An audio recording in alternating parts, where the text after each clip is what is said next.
Coming up today on Red Sox Digest, a look at the highlights from last night's Red Sox loss to the Oakland A's.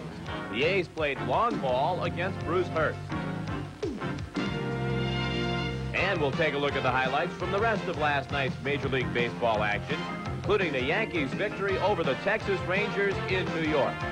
All that and much more coming up today on Red Sox Digest. Good afternoon, everyone, and welcome to Red Sox Digest on the New England Sports Network. I'm Sean McDonough. Today it's Game 2 of a 3-game series between the Red Sox and the Oakland A's from Oakland's Alameda County Coliseum. The Sox trying to get back on the winning track today. They've lost 4 out of 5 since the All-Star break, and today they'll send right-hander Tom Seaver to the mound. Seaver is 2-1 since joining the Red Sox, 4-7 overall this season. He'll be opposed by right-hander Joaquin Andujar. Andujar has been bothered by some injuries this year. He's 5-2, and in his only previous start against Boston, he beat the Sox, throwing a complete Game 5 hitter in a ball game at Fenway Park and a 4-1 Oakland win on May 2nd. Let's go to the highlights now from last night's Major League Baseball action. When you think about league leaders in home runs, the name Mike Pagliarulo wouldn't ordinarily come to mind, but the young man from Medford is now tied for the Major League lead in round trippers with Oakland's Jose Canseco and Toronto's Jesse Barfield. And Pags helped power the Yankees past the Texas Rangers last night. Bottom of the first, Yankees already up 1-0 on a Ricky Henderson home run, and Pags makes it a 4-0 game as he drills his 23rd home run. A 3-run shot into the bleachers off Texas starter Bobby Witt. 7th inning, Yanks leading 7-4, and Mike Easler gets into the act, clubbing his 8th home run, a solo shot to give the Yankees their margin of victory in an 8-4 win. The AL scoreboard, the Yankees win. Kansas City tops Baltimore 6-1. The Tribe by 3 over Chicago. Viola and the Twins stone Detroit 1-0. The Brewers over the Angels. And Bell and Barfield hit 2 homers each. Toronto beats up on Seattle. National League. Steve Carlton and the Giants in St. Louis. Carlton with an early 3-run homer, but Willie McGee hits his second of 2 home runs. This coming in the 4th inning. It ties the game at 3 as the Cardinals go on to an 8-3 win. But it wasn't an enjoyable night for everyone in St. Louis. Watch the guy in white behind the screen. The foul ball gets him right on the noggin. We certainly hope that gentleman is okay. With the loss, the Giants drop to 2nd in the NL West because in Houston, a wild one goes to the bottom of the 9th. Jeff Reardon facing Houston's Jose Cruz. The score tied, and Cruz rips his 4th hit of the night to score Denny Walling with the game winner. The Astros are back in first place with an 8-7 win over Montreal. The Giants, as you saw, lost in St. Louis. The Mets 4-2 winners over the Reds. Mike Schmidt's 2-run single in the 9th gives Philly a 3-1 win over Atlanta. The Cubs top San Diego 6-1. Coming up, we'll take a look at the highlights from last night's Red Sox loss to the A's in Oakland, and we'll bring you up to date on the standings in the American League when Red Sox Digest continues.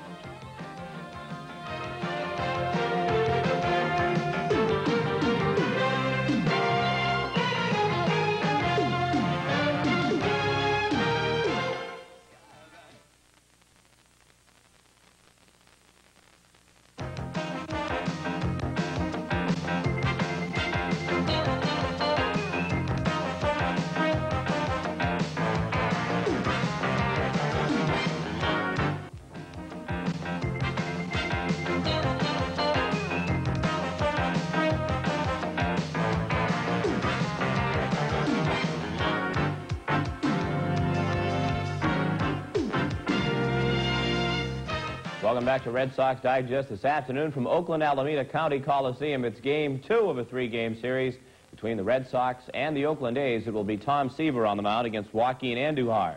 Last night, Bruce Hurst returned to action after being sidelined for more than a month and a half with a groin injury. But the left-hander who stole the show was the A's' Kurt Young. Here's Eric Reed.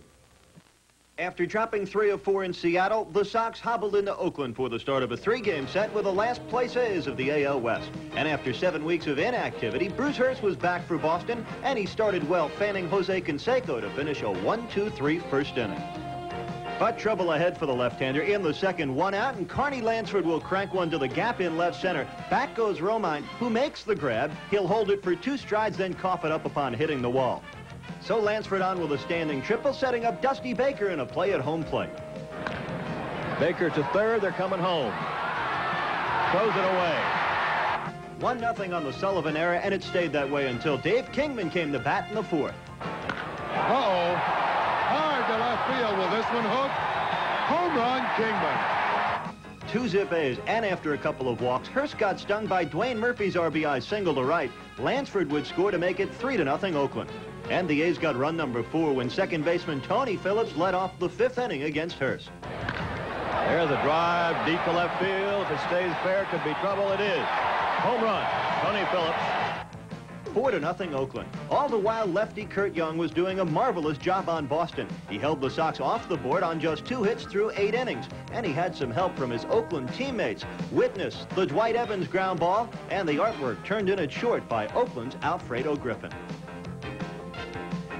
Bruce Hurst's comeback start ended in the 6th following a walk to Dwayne Murphy. A's catcher Mickey Tettleton drilled a rope down the line and left, scoring Murphy, making it 5-0. And Bruce was through 1 out into the 6th after allowing 7 Oakland hits. In the 9th, Kurt Young was 1 out away from a complete game shutout, but with Baylor aboard, Dwight Evans goes deep to left center, and Dwayne Murphy in center field makes the leap, but Evans has his 13th home run, his first off a lefty. 5-2 on the homer, but Doug Baer came on, retired Ray Quinones to end it, and the Sox fall for the 4th time in 5 games since the All-Star break. The final Monday night, Oakland 5 and Boston 2. All right, thanks very much, Eric. So the Red Sox can manage just 3 hits in 8 2/3 innings against Kurt Young, while the A's played long ball against Bruce Hurst. After the game, Bob Montgomery spoke with Oakland catcher Mickey Tettleton, and they talked about the performance of Kurt Young. He did an outstanding job. He just kept the ball around the plate and didn't walk that many people, and that's a big key. And when you got a lineup like the Red Sox have, you just got to make the pitches when you have to, and Kurt did. The Red Sox come in here in first place, and you know it's unfortunate that he couldn't get the shutout, but Dewey's a good hitter, and you can't make mistakes to him. But you know, he just mixed his pitches up well, and it's got to help his confidence out to go out and pitch against the lineup like they have. The Red Sox loss, coupled with the Yankees' win over Texas, means Boston now leads New York by 5 games in the American League East. Cleveland is third, 7 games back, followed by the Toronto Blue Jays, 7.5 back. Baltimore has dropped into 5th place, 8 games off the pace, and without Eddie Murray, their chances for moving up don't look too good. Detroit remains 10 games out, and Milwaukee is in the basement. In the West, Texas has lost 5 in a row, but remains only 2.5 games behind California. Chicago and Kansas City are tied for third, 6.5 games back. Seattle trails by 8.5, followed by Minnesota and Oakland. We'll wrap up this edition of Red Sox Digest and send you out to Oakland for the first pitch of today's game between the Red Sox and A's after these messages.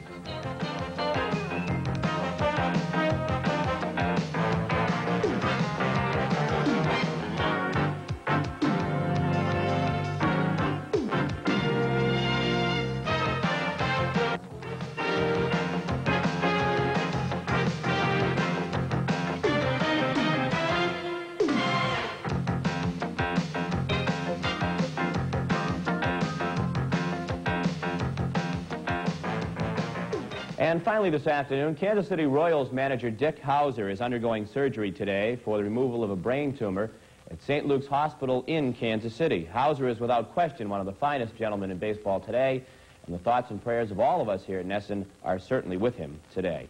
And that does it for this edition of Red Sox Digest. Coming up next, it's Game 2 of a 3-game series between the Red Sox and the Oakland A's. It will be Tom Seaver against Joaquin Andujar. And I'm Sean McDonough. Thanks for watching. Enjoy the ball game.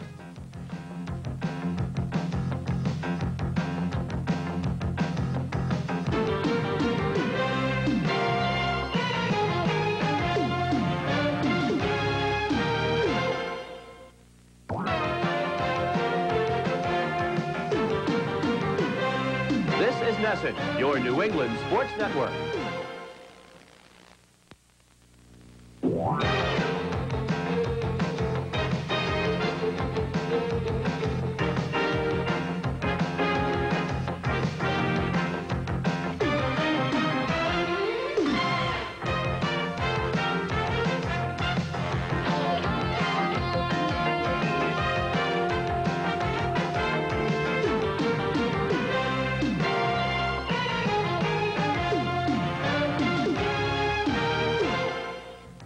Live from Oakland Alameda County Coliseum, the New England Sports Network presents exclusive coverage of Red Sox baseball. This afternoon, the Boston Red Sox take on the Oakland A's. Brought to you in part by Polaroid Spectra System. We take your pictures seriously. By Nissan, who invites you to test drive the totally new 1987 Nissan Stanza at your Nissan dealer now. By Sullivan Tires, your family car care center. By Budweiser, Beechwood aged for that clean, crisp taste. This Bud's for you. And by your Mass Chevy dealer, the place to get the truck deal of a lifetime. Good afternoon, everybody, from Oakland Alameda County Coliseum. I'm Ned Martin, along with Bob Montgomery. The Red Sox trying to win one here against the Oakland Athletics in Game 2 of their 3-game set. They have a job to do today because they're up against one of the foremost pitchers for the Athletics, a guy who's had trouble with the DL this year, Joaquin Andujar, who already has beaten the Red Sox once. And a very nice matchup, Monty, with Tom Seaver going for Boston. Helping that former National League, as we were talking about last night, the former National League greats, if you want to look at it from that aspect. One thing that may be in Andujar's favor, of course, his injury on the disabled list had nothing to do with his arm. It was a simple leg injury. One thing the Red Sox would like to do today is get some runs for Tom Seaver. His last 2 starts have seen him get no runs and then 1 earned run. So they would be well to do something about that, but then Andujar is the one you have to do that off of. It could be a low-scoring ball game. They only got 1 run off him last time at Fenway Park. We'll have the starting lineups right after this.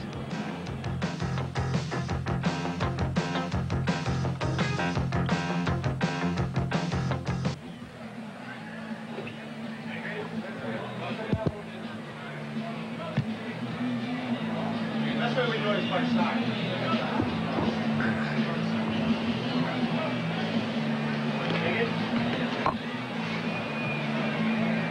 Yes. Okay, the starting lineups. The first one for the Boston Red Sox this afternoon.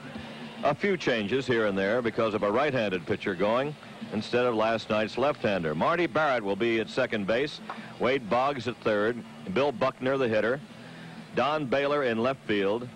Dwight Evans in right. Rich Gedman catching. Mike Stenhouse at first base. Ray Quinones at shortstop. And Lachelle Tarver in center field. The umpiring crew will be John Hirschbeck calling the balls and strikes, Tim Toshida at first base, crew chief Nick Bremigan at second, and Rocky Rowe calling the plays at third. Beautiful afternoon in Oakland, and a little swirling breeze, but very pleasant, as out on the mound for the Athletics, the veteran Joaquin Andujar. And veteran indeed. He pitches certainly like a veteran over and over and over again. He's kind of a come-right-at-you type pitcher. He'll give you a lot of velocity, a lot of good velocity, pretty good control. Not afraid to get his share of the plate on the outside corner either. 5 wins, 2 losses. This will be his second start since coming back off the disabled list with that hamstring pull. And in a simulated game, hurt an ankle that set the comeback time back even a little bit farther. 3.42 earned run average. This will be start number 12 for the right-hander overall. And talking about a pitcher being really missed from a starting rotation or a staff, the fact that Andujar has but 50 innings of work this year will give you a little bit of an idea of what the Oakland A's have missed with him out of there. Certainly, you think about this time of the year, you're talking about a starting pitcher who gets the ball and answers the call on a regular basis. He should be somewhere around 130 to 35 innings by now. Well, that's why they got him, too. They wanted him to be the ace of the staff, and he certainly could have been without an injury. 2 20-game winning seasons in a row behind him in the National League for the Cardinals. Traded him over here for catcher Mike Heath, and he beat the Red Sox at Fenway Park. A very strong performance in May before going on the disabled list. He is one of the few people out of San Pedro de Macorís who's not a shortstop from the Dominican Republic. Had to have somebody for those guys to catch it off. That's right. Marty Barrett standing in. Barrett hitting .288. And the first pitch is ball 1. We're underway at Oakland. Barrett with a couple of home runs and 28 runs batted in.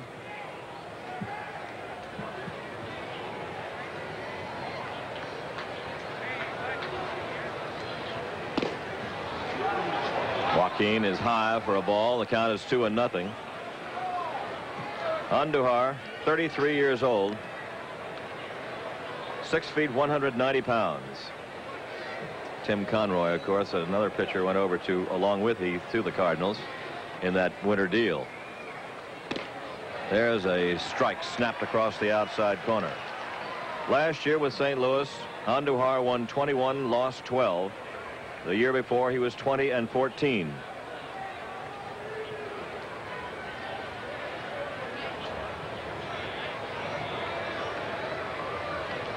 Oh and 1 in the League Championship Series last year with the Dodgers.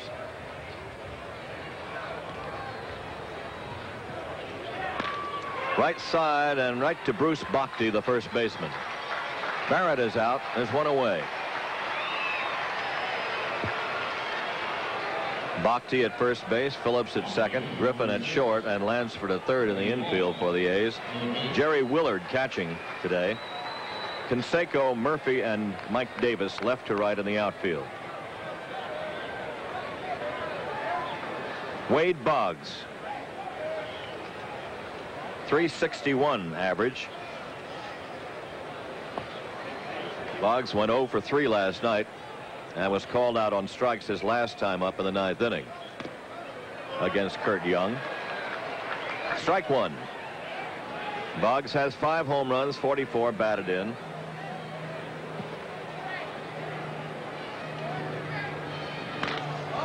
Lining foul down the left field side, and a catch in the crowd. 0-2.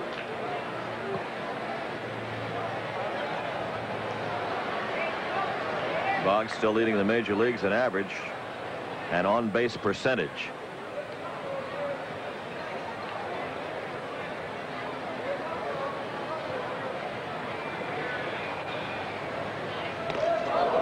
Fastball knocks Wade back off the plate, and it's 1 ball, 2 strikes.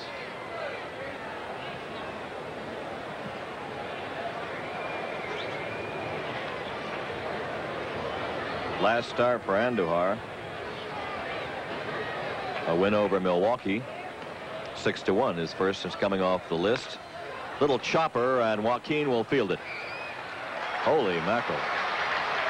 Bruce Bhakti, about 30 feet away, took a 90-mile-an-hour fastball. He threw it to Bhakti a lot harder than he threw it to Boggs. He did that. Bruce, be ready over there. That's right. He's checking to make sure all the teeth are still there. Andujar really went back to that rosin bag. Really got rosined up like he was going to turn one loose. Got the change up to Boggs and got him out in front, and then fired the heater to his first baseman. Bhakti's head snapped back on that one. It's like Doc Ellis used to throw to the plate when he came in. Doc wanted to change balls. You got his best velocity. 1 strike, the count to Buckner. Bill Buckner, the designated hitter. Hitting .253 with 10 home runs and 53 runs batted in. Fly ball hit pretty well to center field. Murphy back and can't get it. Takes it on 1 hop. Buckner into second base with a stand-up double. Ball well stroked to center by Bill Buckner. A 2-out double. Well, right away you see the difference in the way the ball carries in this ballpark in the daytime. The last night we saw a couple of strong right-handed hitters really drive balls into this area last night, and the outfielders, although they had to drop back and make some run for him, were there pretty much waiting. Not this time. Murphy was going as hard as he could go, still has that ball over his head, and Buckner has his 22nd double, and I'm going to assure you that at least half of those are the toughest doubles in the world. That's right. I mean, he has to struggle to get to second base nowadays. He's still bothered with the ankle. Don Baylor is the batter, hitting .241, playing left field again. Little tapper to shortstop Griffin. Retires Baylor, a little spinning ball, and that is all for the Red Sox in the first inning. They have no runs, they have a hit, and they leave 1. And after a half inning of play, it is Boston 0, and Oakland coming to bat. The Athletics will hit like this today. Tony Phillips will be at second base. Dwayne Murphy in center field. Jose Canseco in left field. Bruce Bhakti at first base. Dave Kingman, the designated hitter. Carney Lansford at third base. Mike Davis in right field. Jerry Willard, the catcher, and Alfredo Griffin at shortstop. And that lineup will take the field against Tom Seaver. Certainly a lineup that has to be dealt with for a couple of different reasons. Those power hitters in there, and also the fact that most of their hitters, as opposed to the Red Sox hitters, the Oakland A's hitters are healthy. So that's a little something else that Seaver would have to be dealing with, as opposed to Andahar. Seaver making his 5th start in a Red Sox uniform, and after coming to Boston, he's worked to a 2-win and 1-loss record, going 32, giving up 32 hits in 26 2/3, but very strong in the base on balls and strikeouts department. He's about 3-1 there. He's walked 5, striking out 16, and he's given up 2 home runs. This Oakland lineup, as I was mentioning, healthy. They are strong, they are speedy, but they also have a group of hitters in that lineup that can very much be pitched to. So a controlled type pitcher and an experienced pitcher like Seaver could certainly use a lot of that to his advantage, especially the power guys like a Canseco and a Kingman. You do have to remember, though, if you make one little mistake, either one of those 2 guys, along with a couple of others, can really hurt your attitude. Seaver pitched as well as any of the Red Sox pitchers up in Seattle, actually. He pitched a tough ball game, leaving the game tied up 1-1. He got out of a numerous amount of jams in Seattle. He was no decision in that. He went 6 innings and gave up 7 hits and 1 run, walked 2 and struck out 5 against the Mariners. The first man up, Tony Phillips, takes a strike. Phillips at 258. 5 home runs, 40 batted in.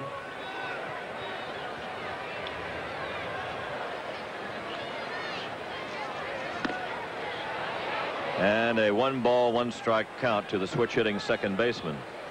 Phillips had a home run last night, batting right-handed against Bruce Hurst. He went 1 for 3 officially, walked once. Well stretched out in a crouch. Down to Barrett at second. 1 out.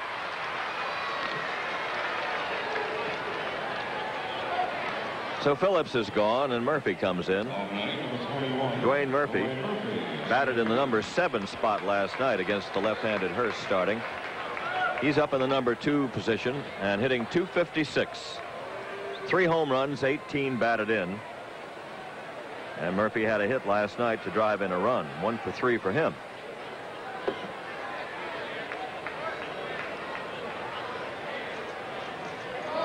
In the dirt for ball 1. Beautiful day for this 12:15 start Oakland time. About 70 degrees.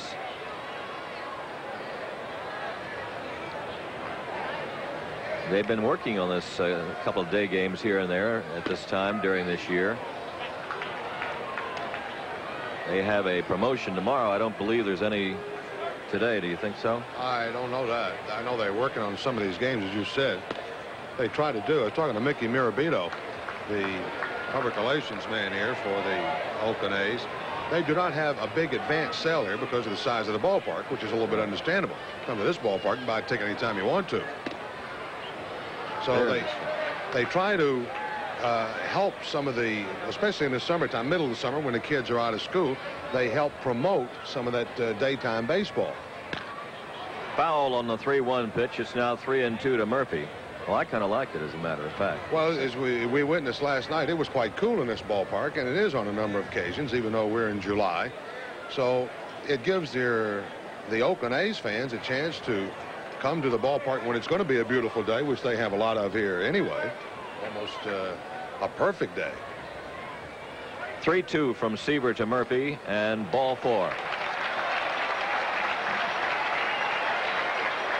I think the players probably like them too. You don't necessarily like the quick day game after the night game like last night. But in Boston, when we would have the Wednesday afternoon or Thursday afternoon games, it was like having a day and a half off or a full day off. All right. And 2 games in the daytime following each other makes it a little bit more normal. Jose Canseco, the left fielder, hitting .265 with 23 home runs and 78 batted in.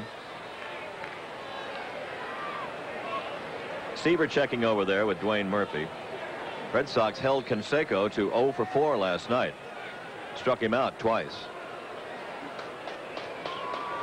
But he is one that you talk about with the home run swing and the strikeout swing almost identical, depending on where you put the ball. Tight to him for a ball. 1 ball, no strikes. He's taking some extra batting practice today, I'd say, for a good solid 15 minutes, maybe more. And had Ron Plaza, the third base coach of the A's, throwing batting practice to him with almost all breaking balls, curveballs, sliders. Foul back. Well, that's what any rookie that swings like that will have to start working on. People will work on him that way. But he is so dangerous up there. One swing and he can unload the ball game on you.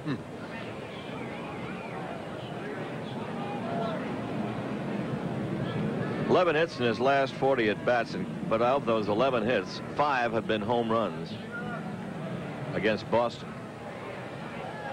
That's against Boston pitching this year. 5 home runs, none last night. And there's a good breaking pitch on that outside corner. 1 ball and 2 strikes. All the batting practice in the world on breaking balls won't heal this one.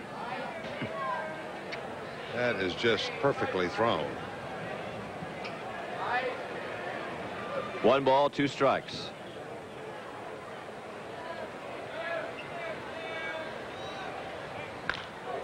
Looped out into shallow center, back of second base actually, and Quinones has it for the out. Seaver staying away from Canseco after going into him to start him off. Pops up to shortstop. There are 2 away.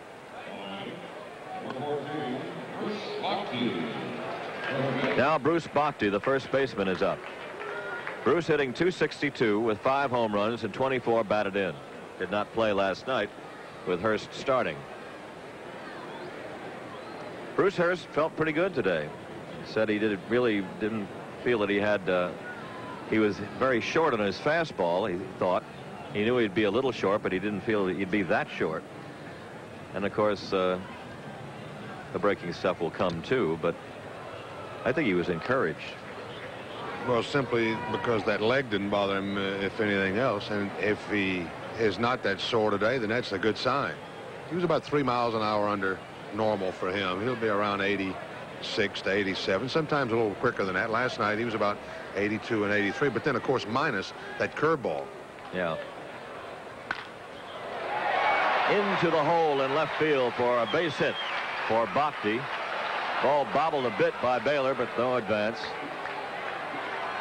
Bruce Bhakti, who likes to hit a lot that way, goes to left field, singling and sending Murphy to second.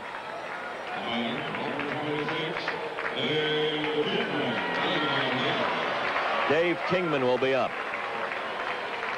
Bhakti at first, Murphy at second. 2 outs in the first inning of a scoreless game. And 2 former Mets going against each other, Seaver and Kingman. Kingman is hitting at .204, but he has 22 home runs, 61 runs driven in. Had a homer last night. Breaking pitch, ball 1.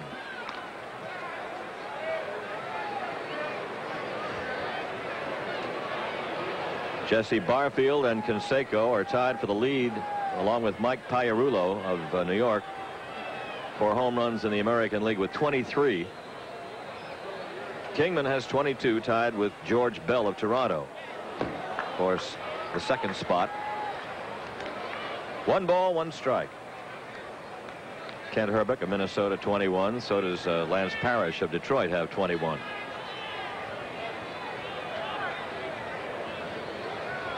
Canseco all by himself in runs batted in, leading the majors there, and the American League by 4 over George Bell, who is creeping up though, and Wally Joyner third at 73 runs batted in. The ball behind Gedman, and the runners move up.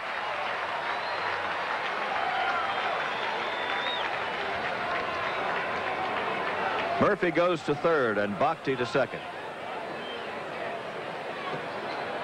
Tom maybe hung on to the breaking ball a little more, just kind of slung it to the outside part. Gedman couldn't get the glove to the backhand. Trying to keep the palm of the glove up. Had it go off the glove all the way. That's pretty good ways from this plate to the backstop if it doesn't go off onto the angles, off at the wings. A bit of a jaunt back there. You would know. Yeah, I was there a few times. There's a line drive base hit to center field, and the wild pitch is going to cost 2 runs. 2-0 Oakland. Dave Kingman singling sharply into center. Scoring Murphy and Bhakti. Well, right down in Kingman's living room, too. Of course, you don't have an awful lot of options there. Certainly Seaver didn't want to hang it or set it right in the middle of the plate for him. Kingman hung it out to dry. Quickly, Oakland breaks on top 2-0.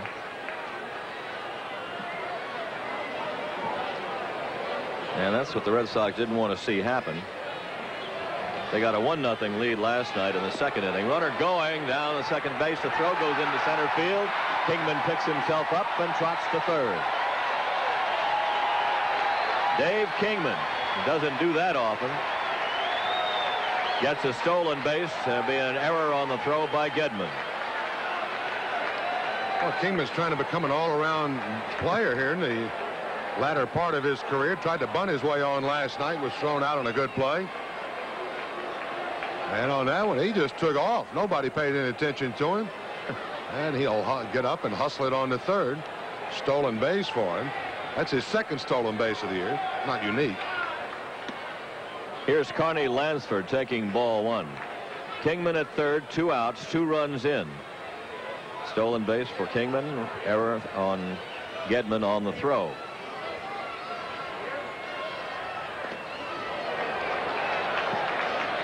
Three balls, no strikes.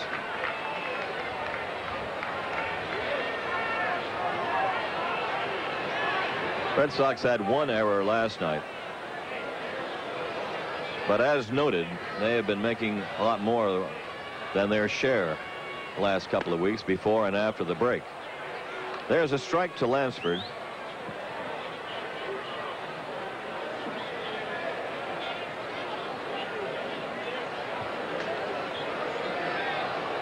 Lansford hitting .289, foul ball.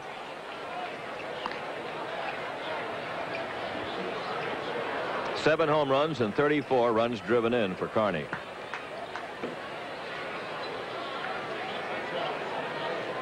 Continued his hot hitting against his old ball club with a 3-for-3 night last night. 2 singles and a triple. Drive to left field deep. Baylor back. It's against the wall for another run. And Lansford goes into second. He's got a double. And they're running at Seaver now. Carney Lansford continues his heavy hitting against the Red Sox, doubling to left. 3-0 Oakland. Well, really a rocket. He is just zeroed in on that A's logo out on the left field wall. They were trying to run that ball in on Carney's hands, and Carney wouldn't let him get in there. Got off the apostrophe, I think. Slowly hit to the right side by Davis, and Barrett throws Mike Davis out. Davis, the right fielder. First ball hitting is thrown out. The inning finally ends for Seaver, who gives up 3 runs on 3 hits, and they leave 1. And after 1 inning of play, it's Oakland 3 and Boston nothing.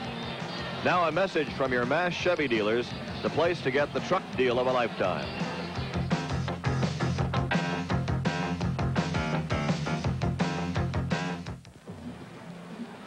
Manager John McNamara coming upon hard times lately with the injuries to his club and kind of a so-so finish before the All-Star break and a poor beginning in Seattle. Sees his team down 3-0 already in the second game of this 3-game set against Oakland, a last-place club in the American League West. There was a statement by the American League today. Dr. Bobby Brown, the president of the American League, announced today the fine and suspension of Oakland A's pitcher Dave Stewart. That was actually last night. That's as a result of a fight between Stewart and Cleveland Indian manager Pat Corrales on July 1st at Oakland Coliseum right here. Stewart has been fined $500 and suspended for a period of 4 games. However, Stewart has appealed Dr. Brown's decision, and pending the results of that appeal, Stewart's suspension has been postponed. Pat Corrales was also fined $500 and has been suspended for 4 games. Corrales started serving his suspension already, but since Stewart is appealing, he can go to until the appeal comes up later in the month or sometime in August maybe. So he will pitch tomorrow afternoon's game here. He will be the starting pitcher against the Red Sox. That was the big fight that was started when Corrales came out. Stewart met him at the third baseline. Corrales gave him a karate kick, and Stewart decked him with a right. Dwight Evans up.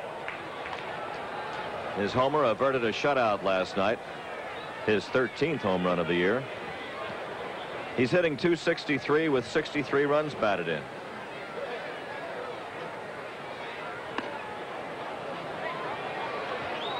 Two and nothing. Evans has hit in 5 straight games, going 9 for 19. He's had 2 homers and 9 runs batted in his last 4 games.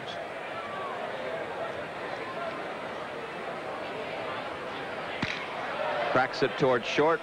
Griffin. A little hesitation, but gets in nicely. Evans can't get it by Griffin in this series. He made a great play last night toward the hole and in to get Evans on sheer robbery. This was not quite as difficult. Dwight's going to have to try somebody else in that infield. I think Griffin's pretty much shown him that he can make the play on him any way he has to go. That one extra step. To watch Griffin a lot in this series, he'll take that ball and drop it from that glove into his bare hand. That time he kind of flipped it from the glove into the throwing hand. Rich Gedman up. Lines it towards center. Dwayne Murphy stabs it. Ball was sailing. Hit hard by Gedman. Murphy staying with it, going to his right and snagging it up in the backhand. I think that ball just starting to realize how hard it was hit just before it got to Murphy, and was really starting to get a little extra on it. Oops, there's a little bit of a lunge. That last long stride got the job done, though, for the center fielder. 2 down quickly for the Red Sox in the second. They trail 3-0. And Mike Stenhouse is the batter, playing first base today. Ball high. Mike, 2 hits and 15 times up. Most of those times up as a pinch hitter, and his walks have been gathered. 10 walks this season gathered as a pinch hitter, most part. He lifts one to left center field and is going to be taken by the left fielder, Canseco. Stenhouse flies to left. 1-2-3 for Andujar, and we go to the bottom of the second inning with Oakland leading 3-0. Now a message from Sullivan Tire Family Car Care Centers. At Sullivan Tire, you'll be treated with our family spirit, because that's what Sullivan Tire is all about.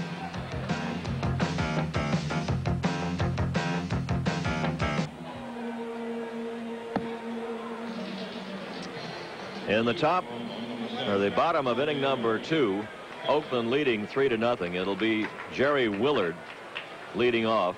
He'll be followed by Alfredo Griffin, and then the top of the order, Tony Phillips.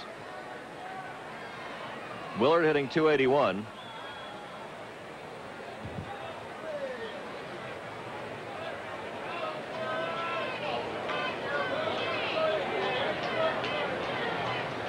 Willard used to be with the Cleveland Indians. He opened last year with them. The Californian, who last year with Cleveland hit .270 in 300 at bats and 39 ball in 104 games. Played with the Maine Guides.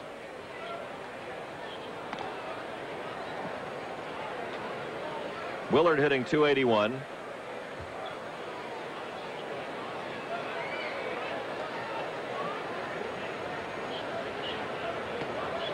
And looking at Seaver's pitch for a ball 3 count.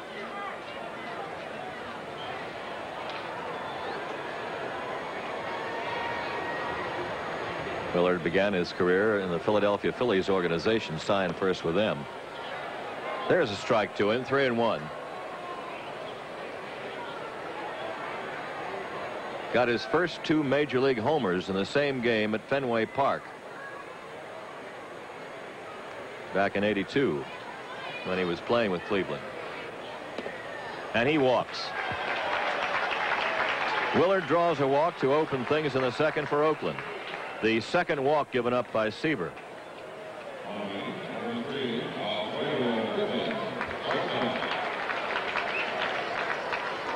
Alfredo Griffin, the shortstop, batting ninth, hitting .289, a couple of home runs, 28 batted in.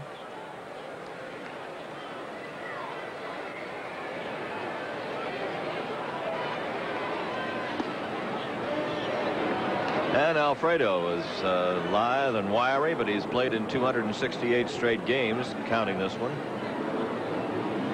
He has a 6-game hitting streak going right now. Bunts. Boggs gets him over to Stenhouse. Nice play by Wade, playing it with the bare hand. The sacrifice given to Griffin. Willard goes to second. Oh, what a honey. Alfredo just shoots it right down that third base side. Already a step out of the box and a head start on Boggs in that department.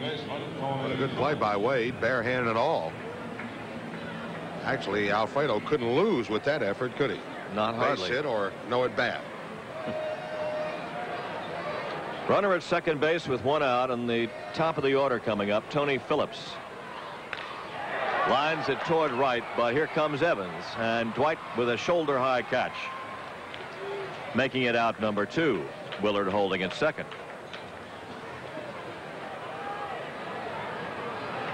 2 down, that's right. And Dwayne Murphy coming up. Murphy walked and scored a run in the first inning. One of the 3 scored by the A's.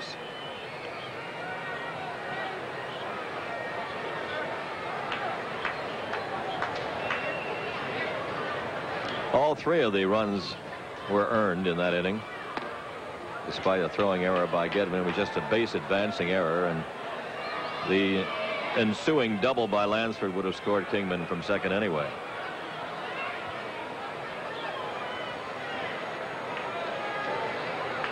Nothing in 1, the count to Murph.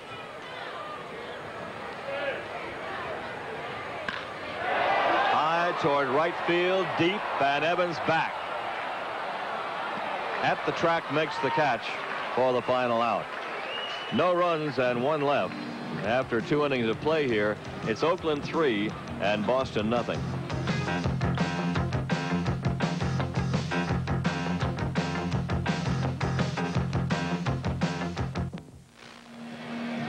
This copyrighted program is brought to you under pay cable TV rights granted by the Boston Red Sox solely for the entertainment of our viewing audience. Any publication, rebroadcast, retransmission, or other use of the accounts and descriptions of this game without the written consent of the New England Sports Network and the Red Sox is prohibited.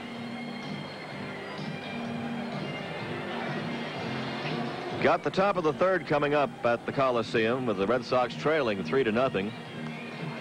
And Quinones, Tarver, and Barrett will be up. One helpful thing for the Red Sox is the fact that Jim Rice is walking a little better today. Came out the ballpark with you, didn't he? How's his knee? He could be hitting, or he was hitting during batting practice today. He tried to shag yesterday afternoon. He just simply can't run on it anymore. He's walking a lot better. He has more flexibility in it where he can bend it. Ray Quinones is up. Quinones hitting .247, 2 home runs, 15 runs batted in. And a strike from Andujar. Last night's game, Quinones went 0 for 3, walked once. And good wicked breaking pitch for a strike in the outside corner. 0-2.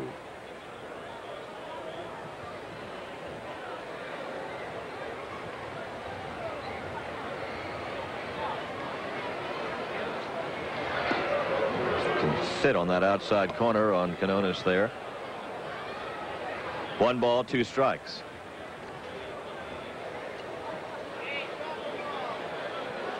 Last time he got all rosin up like that, it was a changeup to Boggs. Oops. Not that time. Not that time. That's right. Ball 2. It's a 2-2 count to Quinones. Andujar, a guy that kind of marches to his own drummer. Red Sox were offered Joaquin, you might remember, over the winter. And 3 other players. There's a ball outside. 3-2 to Quinones. Joaquin may be yelling into plate umpire, where was it? Well, sure it had the plate. I don't know about the height or not. Full count, 3-2 to Ray Quinones. Goes to second base, Phillips. And Quinones is out. 1 down in the top of the 3rd. Red Sox have had 1 hit so far, a double, 2-out double by Bill Buckner in the 1st inning. Oakland leading 3-0. Lachelle Tarver. Tarver, the center fielder. 2 hits and 15 times up for him since coming up from Pawtucket.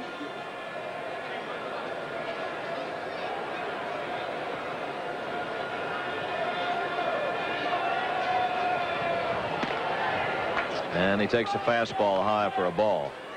Tarver did not play last night. Romine played center field and got a hit.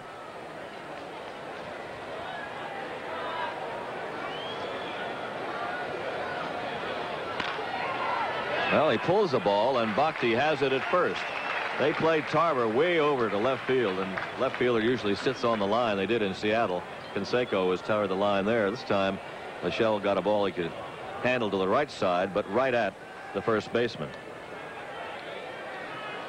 There are 2 down. Marty Barrett grounded to Bakhti in the 1st.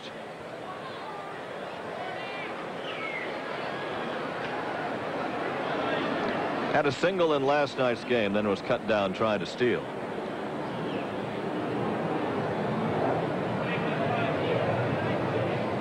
Outfield, which was to left on Tarver, moves around toward right on Barrett. And he lines to left. Coming in quickly is Canseco. Barrett takes the turn and holds as Canseco fires into the cutoff man, Griffin. Barrett has his first hit on the 2nd Red Sox hit, a 2-out single. Joaquin drops down to the side. He wants to get that ball to the outside part of the plate. It just hangs right inside for Marty. Marty quickly fired those hips out of there, and the baseball is right behind it. Want to see a P? That just kept right on going right there. You would have seen one. He threw to Griffin about like Andujar threw to Bakhti in the 1st inning. Here's Wade Boggs. Boggs bounced out to Andujar. Fouls it off, strike 1. I think it helps those infielders, and they'd certainly be aware of that. The strong throwing arm of a Canseco, Murphy with a good strong throwing arm in center field, Davis, all those outfielders, they do not have to go out as far in that outfield to become cutoff men because those throws get to them much quicker. And that just makes the relay play on any kind of gapper anywhere a little more effective as far as this Oakland club is concerned. Griffin, of course, with a very strong throwing arm, and he would be the one that would handle most of the cutoff playing. His speed will allow him to get to the right side to take balls out of the right center field gap. To Boggs, and the foul. 1-2. Boggs up there now, and Canseco is way over toward the line and left, about where he played Tarver, only deeper. And Murphy, the side saddle center fielder, facing the left field line, playing in left center. You see where they give Boggs the entire right field line area. Davis moved over to right center. Keep working him out there. 2-2. Where a hitter sometimes can help himself, and Boggs certainly will do that. He'll look around and check those outfielders. He's got to know that if they throw anything that's in on him, it's going to be in where he can't reach it. Andujar did it earlier, almost knocked him down. Could make a mistake, and Wade could run for a while if he got one out there into right field. Got one out over the inner half of the plate. That's something you could handle.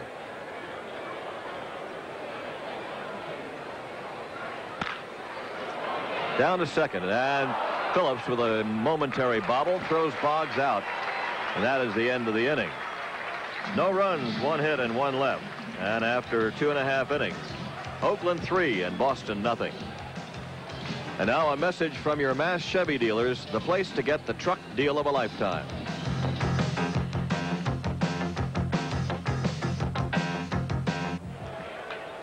Bottom of the 3rd inning at Oakland, with the A's leading the Red Sox 3-0, and their meat of the order coming up against Tom Seaver, Canseco, Bhakti, and Kingman. 3rd, 4th, and 5th hitters. Jose Canseco popped to shortstop in the 1st.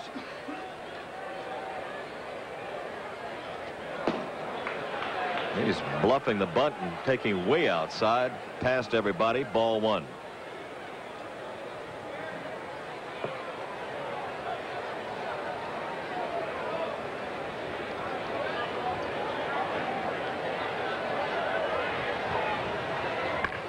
Drops the bunt to Seaver. Wasn't fooling the first time either. Canseco trying something different. Bunts out to Tom Seaver.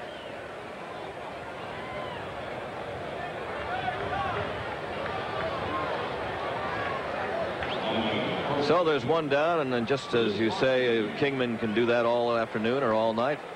So can Canseco, as far as you're concerned. Give him 4 bunts. You bet. Say thank you after each one.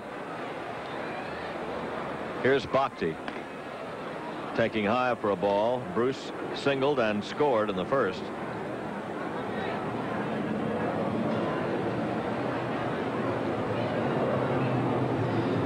But Jose Canseco, you can see maybe why he was trying to bunt that time, Monty. He's 0 for 17. He's 0 for his last 17. Maybe he's trying to do something to get started again. Home run would serve the same purpose, wouldn't it? That would help you get started. Down wide of first, taken by Stenhouse, over to Seaver, and there are 2 down. Bhakti grounding out 3-1. So Stenhouse and Seaver have combined on a couple of plays here in the 3rd inning. 2 down, nobody on, and Kingman is up. Dave came up with runners at 2nd and 3rd and drilled a single to center field, scoring them both in the 1st inning.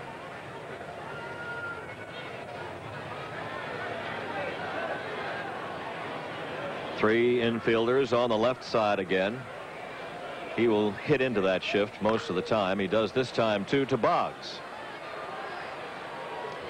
1, 2, 3 inning for Seaver, all on the ground.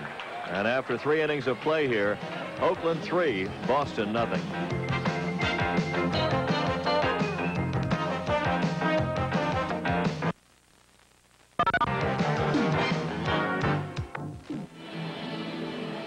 At the end of 3, the Oakland A's with a 3-run 1st inning lead in this game with 3 runs, 3 hits, and no errors. The Red Sox, no runs, 2 hits, and 1 error. The 3 runs are earned as Joaquin Andujar has said things pretty much his way, Monty, and you'd expect no difference. You got to get some people on base and get a loud thump somewhere. He doesn't allow many of those, that's for sure. At least he hasn't to Boston batters this year. He hasn't allowed a lot of them in the last couple of years. He's won 41 games over those last 2 years. Actually 46 now, counting his 5 into this 3rd season of that. Buckner, one of the 2 Red Sox hits. He had a sharp double over the glove of Murphy out in left center field his first time up. That's as far as he has gotten, and that's the only sniff that the Red Sox have had of a run, the only possibility. They did have Barrett on with a single, but he stayed right at first. Lifted to center once again by Buckner. Murphy dropping back near the edge of the warning track. Hauls it in, 1 away.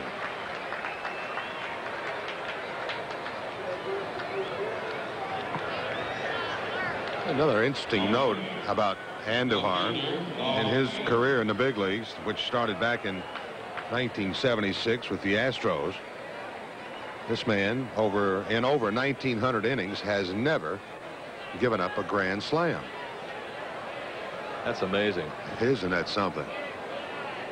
Here's Baylor up. Not sure how many times he would have had opportunities the way he's pitched the last couple of years. He just doesn't give you that many base runners.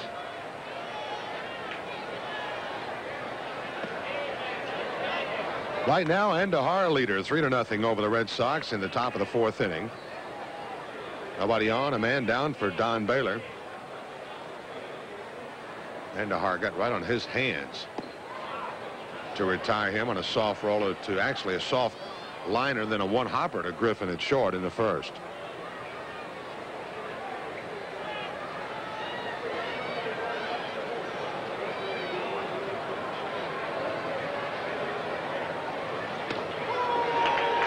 Fastball actually seemed to start off the plate and then tail right back on the outer 3rd. Baylor even now in the count, 2-2.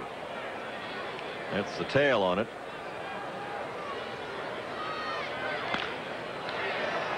Once again, Andujar trying to go outside as he drops down and comes around by 3rd and didn't quite get it there. Baylor pulled it foul. Second time around in this West Coast swing, certainly a different one. First 5 games as the Red Sox started before the All-Star break, they were 5-0 through Seattle and Oakland. First 5 games in this one, however, they are 1-4.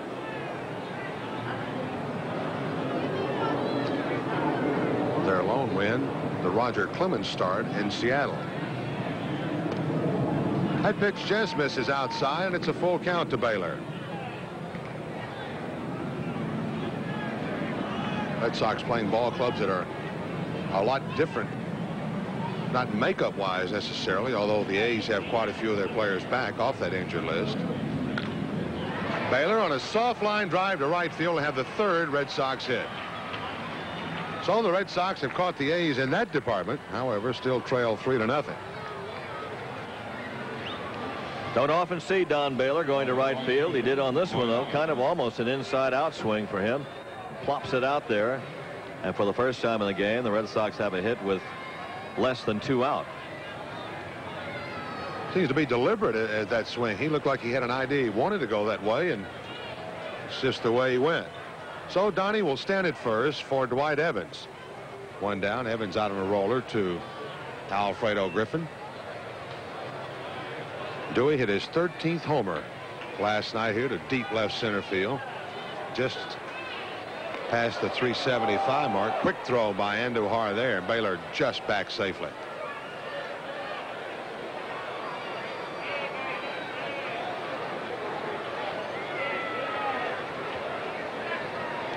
And that one gets away from Baki. Baylor up, and he will move to second base.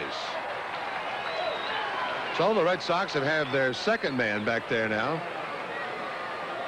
And Andujar will be charged with the error. Red Sox catch a break here. The ball in the dirt by Andujar off the glove of Bhakti. Baylor finally sees it out there and just keeps his eye on it, makes sure that he has plenty of time to get down to second base on the throwing error.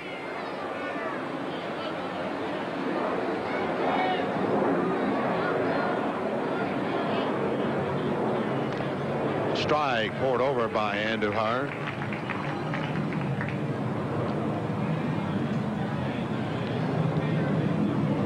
Dwight's homer last night, the first one he's hit off a left-handed pitcher all season long. Red Sox, of course, as you know, and we mentioned from time to time, a little more difficulty offensively against left-handed pitching.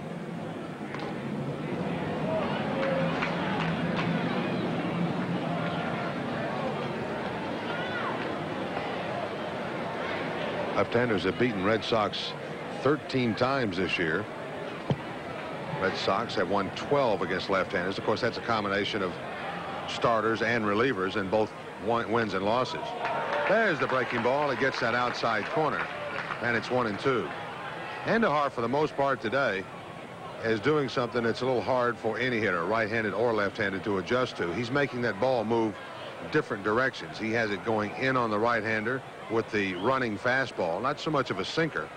And then, of course, that good sharp slider changes directions. There it is. Evans reached for it once again to Griffin at short. And that's out number 2. Well, it's a question of a hitter being able to pick the spot, pick the pitch. Maybe have to guess a little bit to say, well, is he going to give me a chance to run it in on me, or do I have to look away? Baylor had to hold his ground at second with 2 down. That'll bring up Rich Gedman.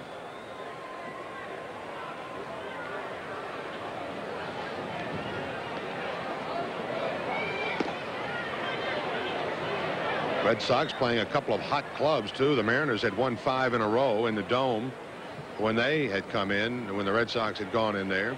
The A's have won 6 of their last 7 games.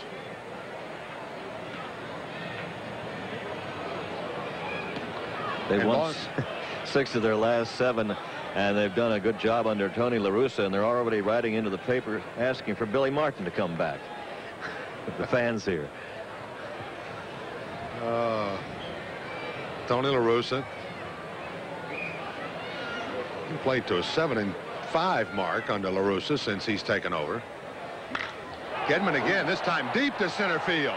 Murphy going back. He'll watch this one. Touch them all, Getty. A 2-run homer for Gedman, and the Red Sox pull within 1.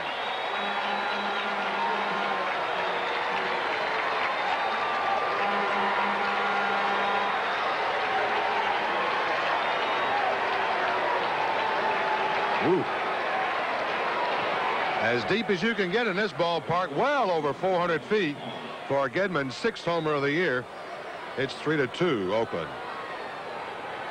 First Red Sox player, first player ever to hit one out there in this ballpark when they came in here was Carl Yastrzemski. Hit one out in that area, and Gedman duplicated that here. Stenhouse with a deep fly ball to right center field. Murphy dropping back. Oh, he's there as he glides in the middle of the warning track to haul that one in, but the Red Sox score. They get a couple of runs on 2 hits. The big one, the 6th homer of the year by Rich Gedman. And after 3.5, Boston trails Oakland 3-2. And now a message from Sullivan Tire Family Car Care Centers. At Sullivan Tire, you'll be treated with our family spirit, because that's what Sullivan Tire is all about.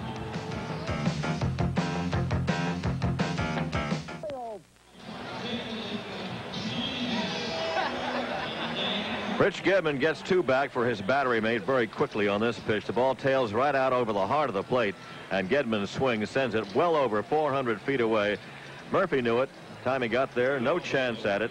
Just admire that as it goes over for a 2-run homer for Gedman.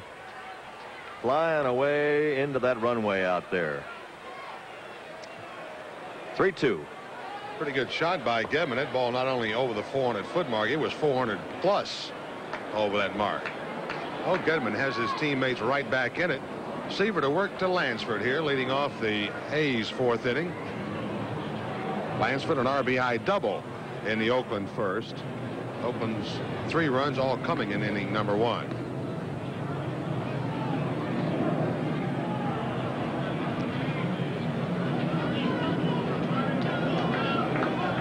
Carney will be followed by Mike Davis and Jerry Willard.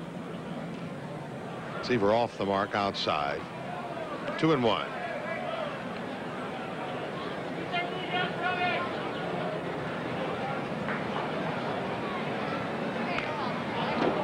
John McNamara, and he almost must get at least 6 innings out of Seaver today. He doesn't really have an option. Stewart gone to Los Angeles to be examined by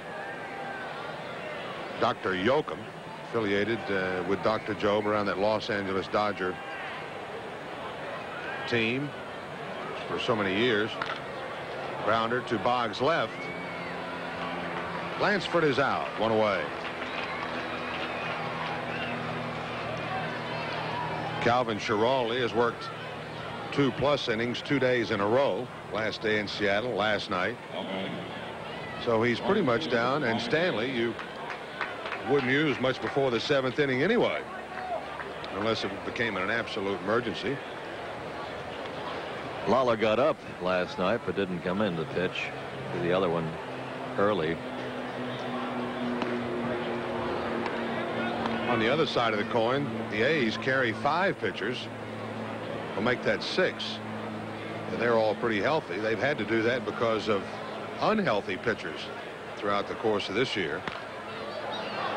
And one thing that helps Tony La Russa do that and carry 4 extra men is that he has some switch hitters.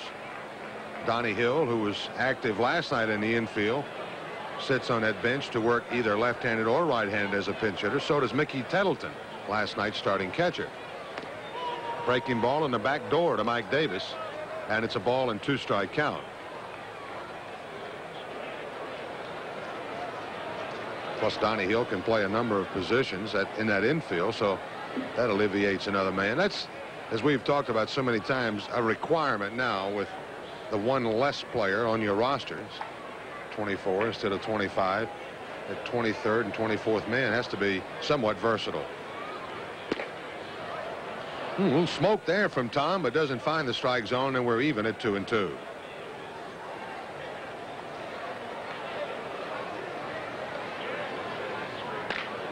To the right side, bouncing. Stenhouse is there. Underhand flip to Seaver just in time, and that's out number 2. Did Tom catch a spike? Had a quick look at it, but I don't see a limp there.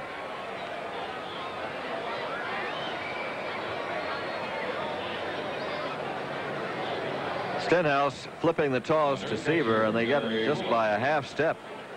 Now, I don't believe he caught it that much of it, if he caught any at all. Tom did get that right foot right in the middle of that bag. Pitchers like to get themselves so they can run along that line side by side and get the inside corner to stay away from that very thing happening. Jerry Willard, the hitter. Nobody on. 2 down for the A's catcher. He drew a walk leading off the 2nd inning. Boston trailing 3-2 as we play in the bottom of inning number 4.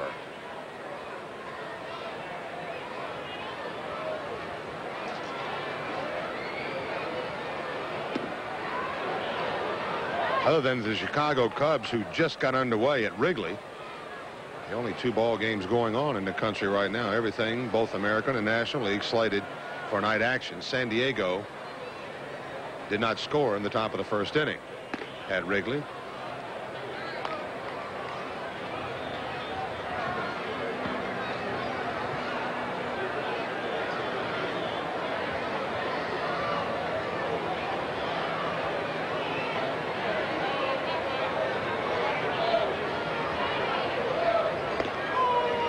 There's the tailing fastball, just gets the outside corner and then runs away. And it's 2-2. You see a little movement on some Seaver pitches, much as you will from Andahar. Especially to the left-hander. Threw it right in the target. Getty must have been set up out of the strike zone. Hardly had to move the glove, but he was outside. Here's the payoff. Well, no, we'll start it back over again. Seaver had started and then stopped. He uses that once in a while, too. He'll stop, almost pause in his windup, and then continue through with it. A little double pump. Foul toward the Red Sox bullpen.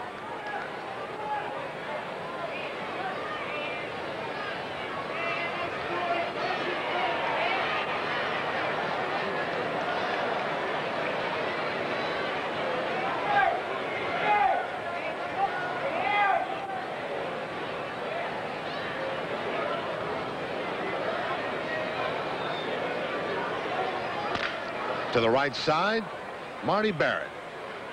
Stenhouse, that's it for the A's in the 4th. Seaver now has retired 9 open batters in a row. We go to inning number 5, and the A's lead 3-2.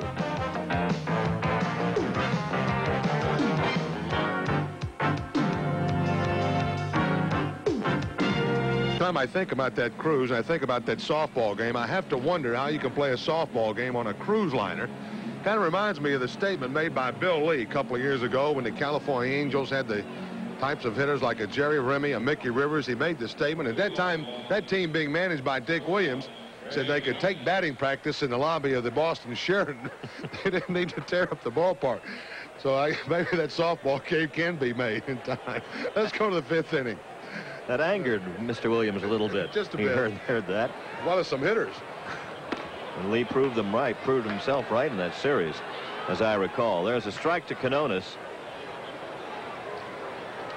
I think if they have it aboard ship, it probably is fast pitch. Be a fast game because they got a chance to run it out of softballs. I know that. That's right. Even if they use floaters. Yeah, you see slow pitch in the middle of a deck somewhere, you're going to have fish diving for softballs all over the Atlantic, Caribbean.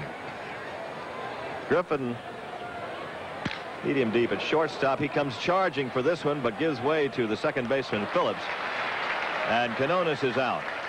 Ray grounded out that way to the second baseman, Phillips, in the third inning. So there's one down in the fifth.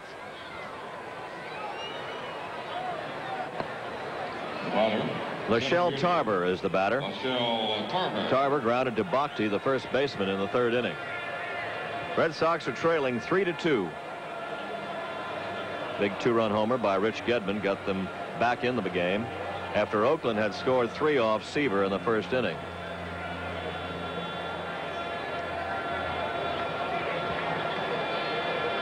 Lansford close at third, and Tarver bluffs the bunt. Foul tips it.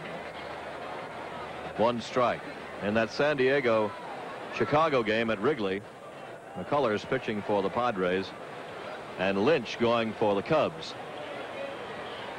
Cubs lead it 1-0 after 1 inning of play. The only other afternoon game going. Slapped foul by Tarver.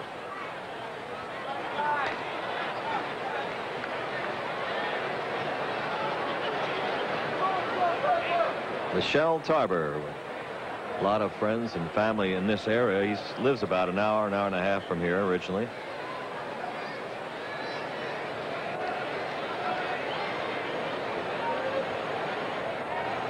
And a swinging strike. Andujar just blows it by him, up and in for a strikeout, his first.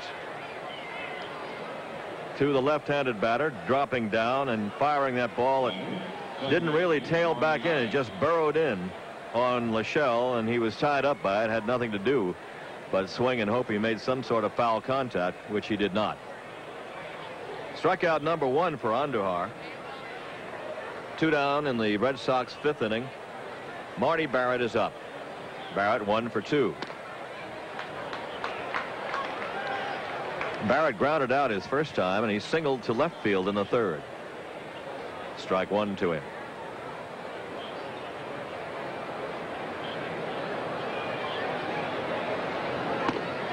And it takes up high for a ball. 1 ball, 1 strike.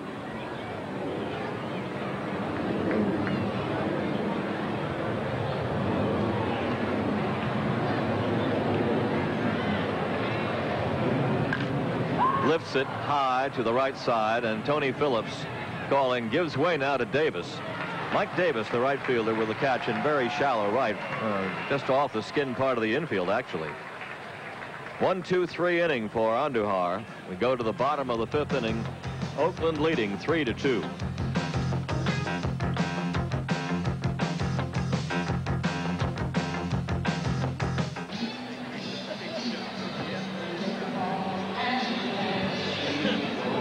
Oakland A is up against Tom Seaver in the 5th inning. Athletics leading 3-2. Alfredo Griffin will be first up, and then the top of the order, Phillips and Murphy. Seaver, after a rocky first inning, has settled down very nicely and has retired the last 9 men to face him. Last man to get on was Jerry Willard with an opening walk in the 2nd inning. Griffin sacrificed in the 2nd. Off-speed pitch for ball 1.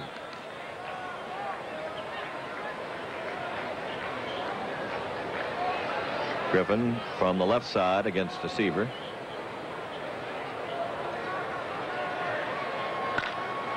Lifts it toward left, and coming over is Baylor toward the line. Don Baylor with the catch. There's 1 out.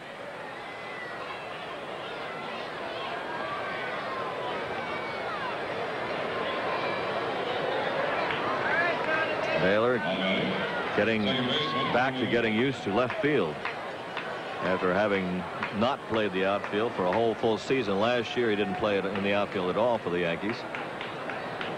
Played a few games in 1984 in right and left field. 4-game total. And that's now because of the injury to Jim Rice. He has been put in there in Seattle and here. Phillips takes a strike. Tony Phillips has grounded to second and lined to right field.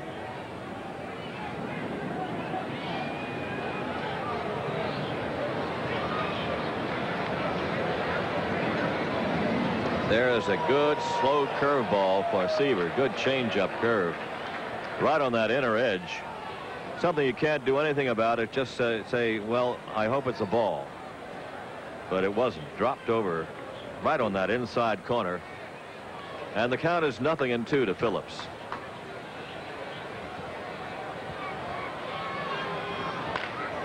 Off speed again. Down to Barrett. And Marty throws Phillips out. 2 down. 2 go quickly in the 5th.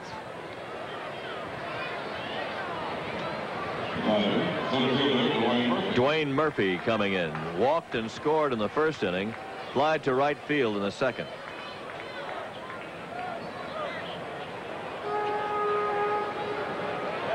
Red Sox, after tomorrow afternoon's game, head for Anaheim, an off day Thursday, then a weekend series with the Angels. Toronto Blue Jays come in here to play the A's. And then they have the Angels coming in, so the Athletics have some nice home dates coming up.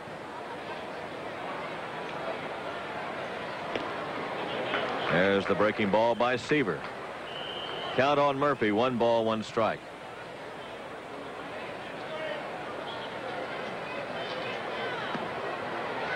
Two and 1. 2 outs in the 5th inning. Oakland leading 3-2.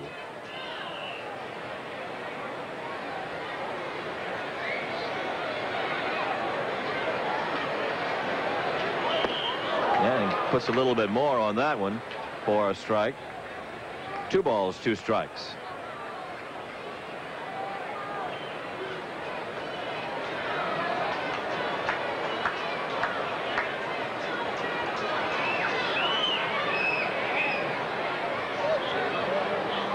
And he got him. Tom Seaver registers his first strikeout. And that's a 1-2-3 inning again. 3, 6, 9, 12 in a row. And after 5 innings of play, Oakland leads 3-2.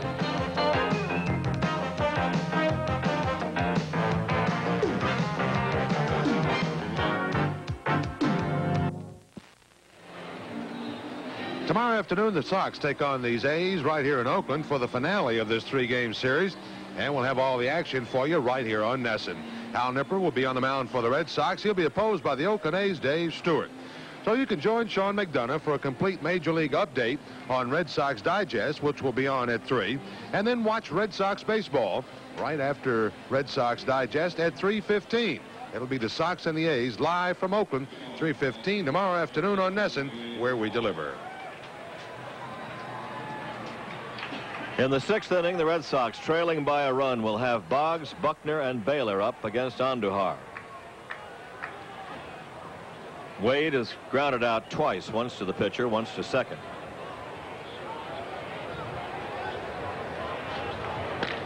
And Andujar is going to victimize him again, that time with a pretty good play. And a reaction off to the third base side. Boggs is out for the 3rd time. Like Wade finally got a ball that he could reach or extend on and get a little power behind, but Andujar had other ideas. Well, he looked like a third baseman coming up over the top of that throw. Gave Boggs a little breathing room on that throw. A little farther away from him than he was earlier on Boggs in the 1st inning. Here's Buckner, who has doubled and flied to center. His double went over the center fielder Murphy's head at the base of the wall in center field at 400 feet. Ball 1.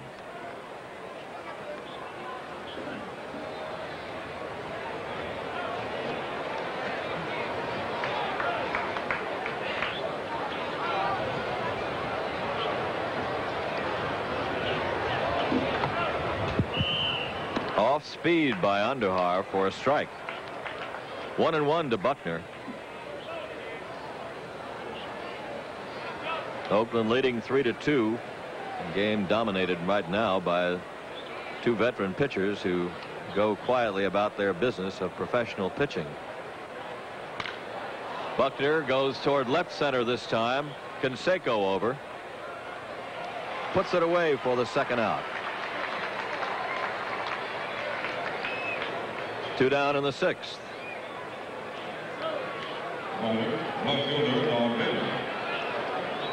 Red Sox are out hitting the A's 4-3. Of course, their biggest hit was the 2-run homer by Richie Gedman in the 4th to get them on the board. Here's Don Baylor. Ball 1. Baylor grounded to shortstop in the 1st and poked a single to right field in the 4th.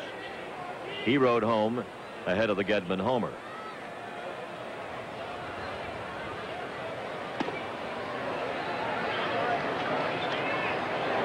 Two balls, no strikes.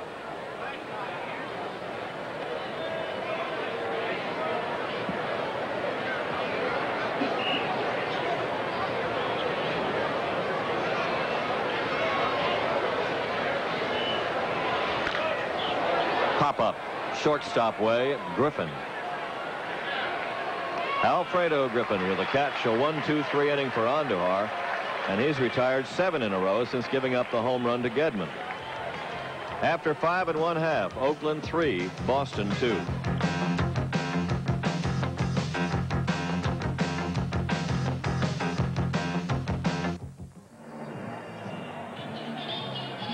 Tom Seaver will face Canseco, Bhakti, and Kingman in the bottom of the 6th inning. Oakland leading the Red Sox 3-2. Seaver, after the 1st inning trouble and a walk in the 2nd, has retired 12 batters in a row. Canseco has popped to short and thrown out by Seaver as he tried to bunt his way on in the 3rd inning.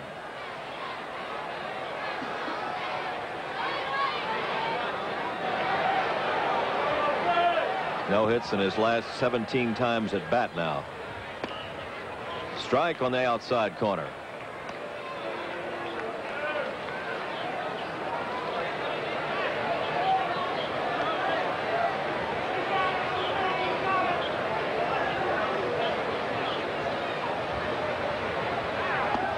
And the good off-speed pitch by Seaver that time had Jose way out in front. No balls, 2 strikes.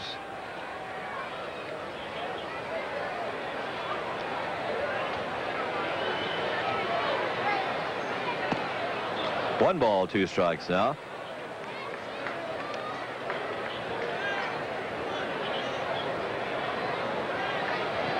Canseco's average at this point is .263.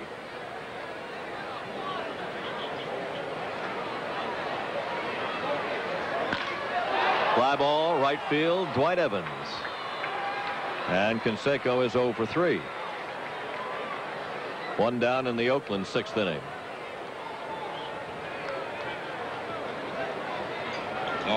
First baseman, Bruce Red. Sky, which was almost perfectly clear when we came out here, is clouded over in the early afternoon hours. Sun no longer out. Ball 1 to Bhakti. Bruce Bhakti has singled in 2 times up. He singled to left in the 1st inning and scored a run.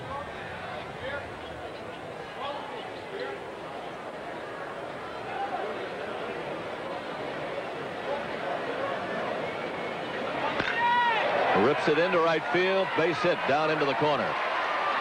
Evans digs it out. Bhakti to second. He's got a double. Bruce Bhakti, 2 for 3. So he has singled to left and doubled to right. Throughout his career here, Bhakti has never tried to do anything with the ball that he couldn't do. His first time up, the ball was away from him. He shot it out to left field. This time, Seaver goes with a breaking ball, trying to get it in on him. And Bhakti just clears it out of there, hits it just inside the line down the right field way. And he'll slide for a double.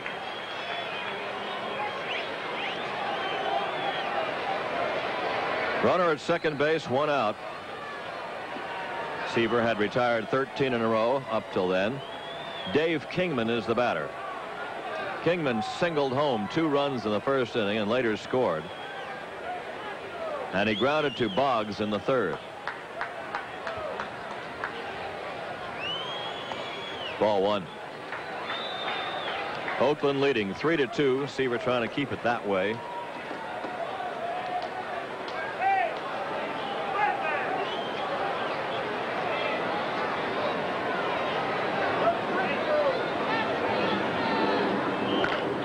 Left side, shortstop way. Canonis. Stretch by Stenhouse. 2 down. Bakhti holding at second, and with 2 gone, the batter will be Carney Lansford. Very tough man to face in this situation. Very good 2-out hitter. Very good 2-strike hitter. Lansford doubled home a run in the first and grounded to third base in the fourth.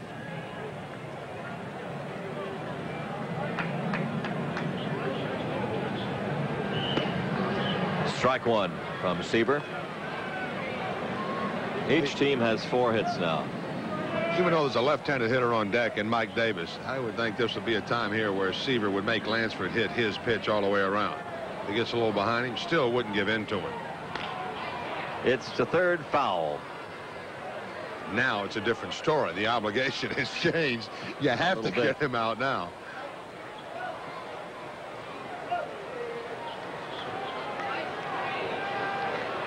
And as you mentioned, a very good 2-strike hitter. You kind of wonder who's played into whose hands at this time at bat. Yeah, it's like Boggs on the other side. That's right. 0-2 to Carney Lansford. And a 1-ball, 2-strike count. 2 out. Bakhti at second.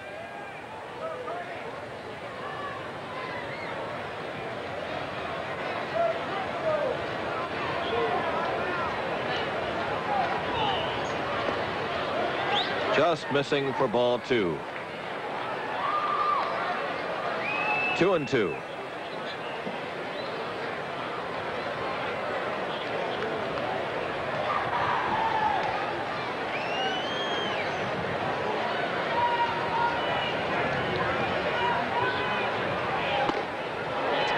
Fastball just to miss outside, and now a full count to Lansford, who's worked it that way after going 0-2. 3 balls, 2 strikes. Well, maybe Seaver won't get caught in that trap either. He was sharp. He's been around the grounds a bit. He's worked just off the plate and in spots.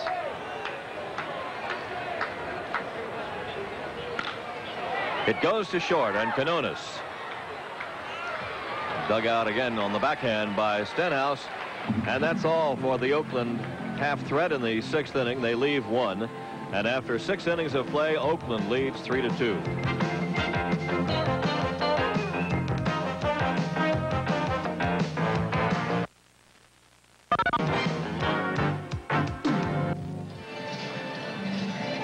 Through 6 innings here, it is Oakland 3 runs, 4 hits, 1 error. The Red Sox 2 runs, 4 hits, and 1 error. And that just about indicates the way this game has gone. Oakland got 3 runs in the first inning, and Seaver's been awfully tough ever since. The Red Sox got their 2 runs on a home run by Gedman with a man. And it's gone along with great dispatch here, Monty. And it could be a short one, or it could be a very long one if the Red Sox could tie it up. They could indeed. Like that guy's umbrella. Oh, that was a dandy. Some kind of model of a hat. Some type. Couldn't see the logo on it, though. It wasn't green, so I don't think it was an Oakland hat, although it could have been. Evans, Gedman, and Stenhouse here to face the 33-year-old Joaquin Andujar. Andujar brushes Evans back with that first pitch. Doing the day 0 for 2. He and Alfredo Griffin have been quite a pair. There's the breaking ball over from Joaquin. 1-1 to Dwight. Andujar gave the Red Sox just 5 hits in his first win against them in Boston. They've had just 4 hits against him here this afternoon. Of course, the 2-run homer by Gedman counting for the Red Sox runs. The American League against Andahar. Hits just 197 against them. Certainly the Red Sox have not put many dents in that. Low into the dirt. Imagine what Andahar could have done. His record is really something on grass. Of course, this ballpark here, the infield's a little bit slower, certainly slower than what Andahar is accustomed to working in St. Louis and in the National League. Those 41 wins, I told you the last couple of years, 46 over the 3 seasons. Andahar has been. And Alfredo has it go off of his glove. It's short. He had Evans all wired in again, and that ball somehow just eluded the A's shortstop, and the Red Sox have the leadoff man on in the 7th. How about that? That's something you rarely see. Well, Evans has been playing pepper with him all afternoon. He's been putting him out on good plays last night, and here, this one hit hard. That was the main thing. It hit hard and took that roll, and he could not catch up with it. Griffin at shortstop. Alfredo will be charged with the error, allowing Evans to reach. Here's Getty. Tailing fastball outside corner. Well, is a hit. Excuse me. Yeah, it is a hit indeed.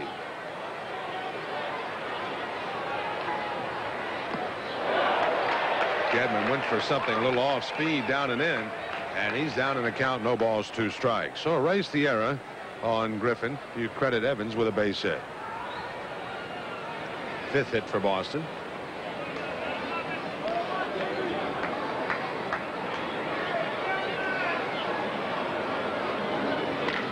To the right side, Bhakti.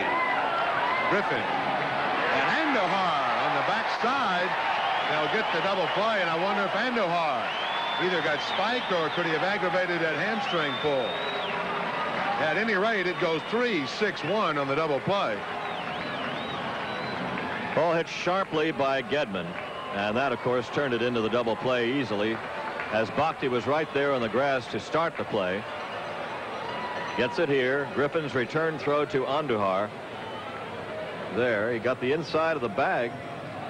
Lane, the only way he could have hurt it maybe was to jam it or hurt the leg, the hamstring leg. It didn't look as if he'd gotten tangled up over there at all. Tony La Russa is going to check on him quickly. A noticeable limp, though, after he cleared himself from the bag, and certainly he got the inside part of the bag to avoid the spike. I'm not sure which ankle he hurt in his comeback. He was going under some simulated game conditions. It was his left ankle that was hurt. He seemed to be favoring the right one, the one that hit the bag with, so apparently he's all right. Seems to be all right according to La Russa. Here it comes again. He's got the inside bag, then gets the foot off in a hurry. Seems to limp right there. So at any rate, the hit is erased quickly by that 3-6-1 double play. The bases are empty for Stenhouse. Andahar low with that one, ball 1. Mike on the day 0 for 2. He's been in the outfield twice, fairly deep his first time into left field.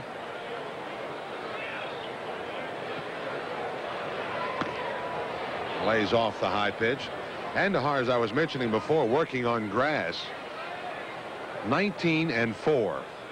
You think he doesn't take advantage of throwing up some ground balls and sinkers? 2-0 to Stenhouse. Off speed, now 3-0.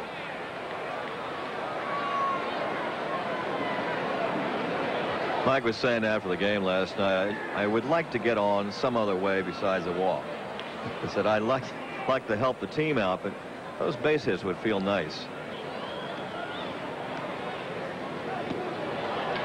Well, I don't know. I don't think he'll want to give that one back to him, but he'll have something to talk about again. Yet another walk for the Red Sox first baseman today. He's going to get his chances to play, I think, more and more in this second half. They're going to need to give Buckner a little more time off. And somewhere along the line, they're going to need a Stenhouse-type bat in there anyway on occasion. Gotta like the way he swings the bat, too. He's certainly been to the warning track a couple of times when he's been given the opportunity. Shortstop Ray Canona's up. Plays off the Andujar pitch there, and it's 0-1. Joaquin has, well, he's just been kind of tough all day today. He hasn't given the Red Sox an awful lot to work on. That is the first walk that our Andujar has issued. Never been known as a strikeout pitcher throughout his career. I think his career high was something like 147 in 1984. That includes minor leagues and every place else.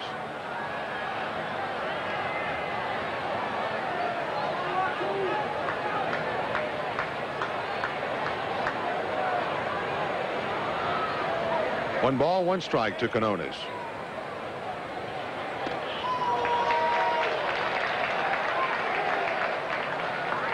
Tip your hat with that one.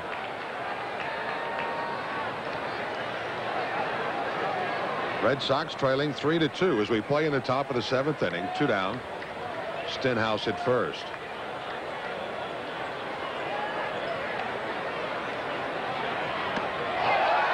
And that'll do it for the Boston 7th. They have a couple of base runners. One of them on a hit. It was erased in the double play, so they'll leave just one. Do not score in the 7th. Then after 6.5, Andujar and the A's lead Boston 3-2.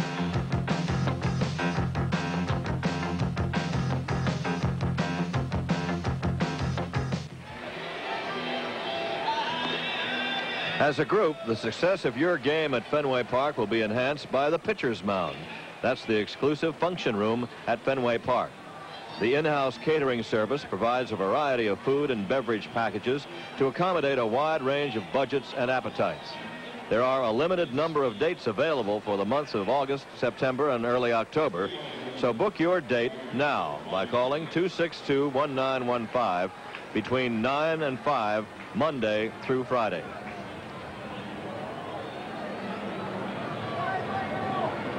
Come to the West Coast. Red Sox fans are here nonetheless. Quite a few of them in this ballpark last night rooting for Boston. Most of the heroics, though, performed by the A's. In the 7th inning, it'll be Davis, Woolard, and Griffin, the scheduled hitters. A little Q-shot roll foul. Seaver today just a smidgen over his career earned run average with those 308 wins, a 2.84 career earned run average. It's almost kind of unbelievable when you think about as many wins and games as Seaver has started, that earned run average would be under 3. And all that time losing less than 200 games, just 199. Davis 0 for 2. Actually, Seaver was born, he grew up in Southern California, I believe. He was born about 180 miles from here in the Bay Area in Fresno, California. They tell me it gets a little warm around Fresno. Do that. Inland in the valley there. A little warmer than it is here today. Reached for and foul out of play, left field way. The count will hold 1 ball, 2 strikes to the A's right fielder. He's bounced out to Barrett, bounced out to the right side with Seaver covering in the 1st and in the 4th inning.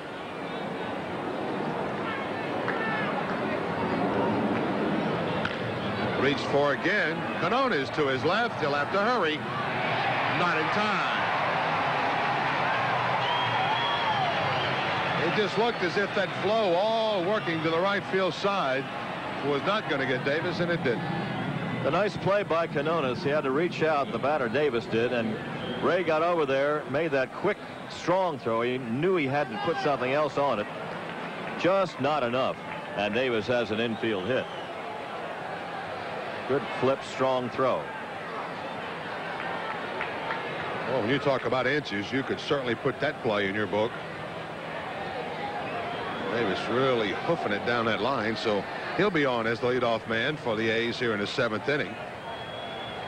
That is the 5th hit Seaver has given up. Both teams with 5 hits. Red Sox trailing 3-2. Here's the catcher, Willard. Boggs in close. That little toss over to first, maybe to find out if Willard was or was not bunting.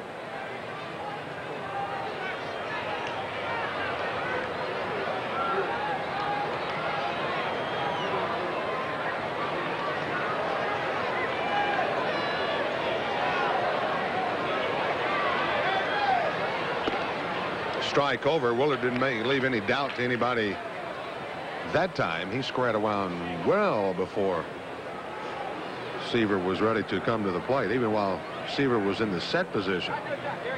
Willard on the day 0 for 1.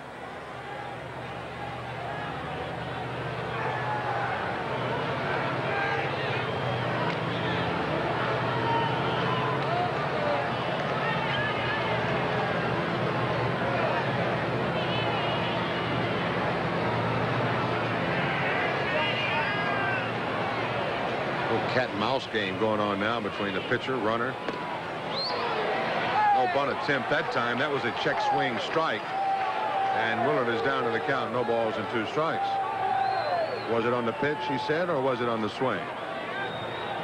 Whatever it was a real tie-up job inside on this pitch by Seaver.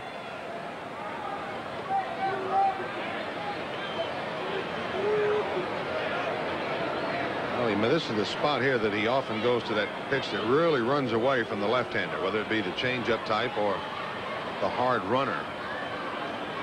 For Gedman setting up, too.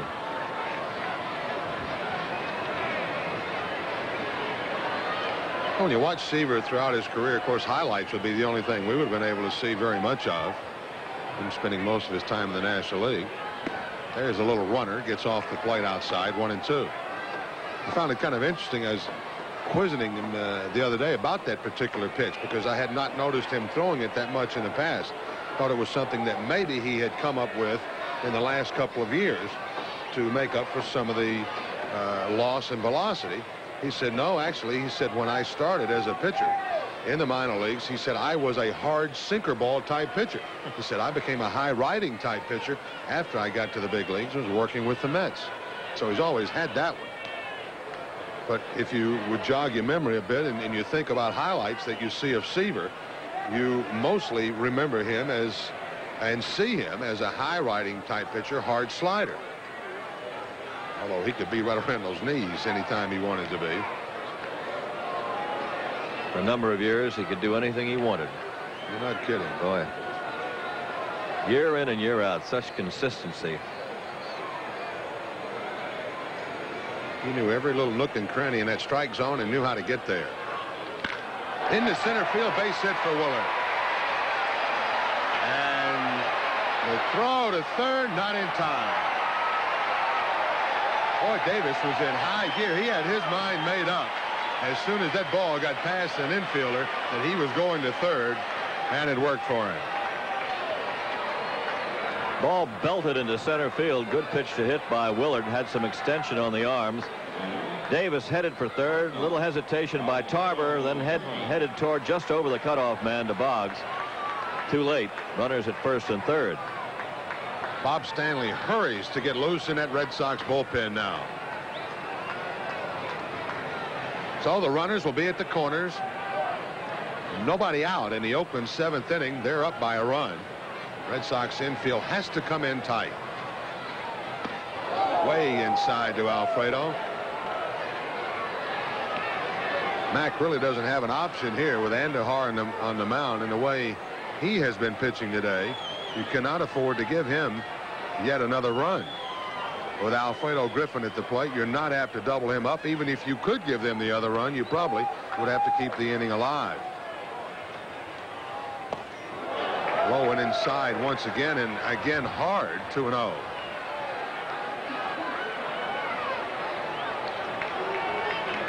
Barrett was out motioning for Tarver to come in a little bit in center field. Michelle is a little deep with Griffin up there. Reached for a little chinker to third. Boggs has it in foul ground.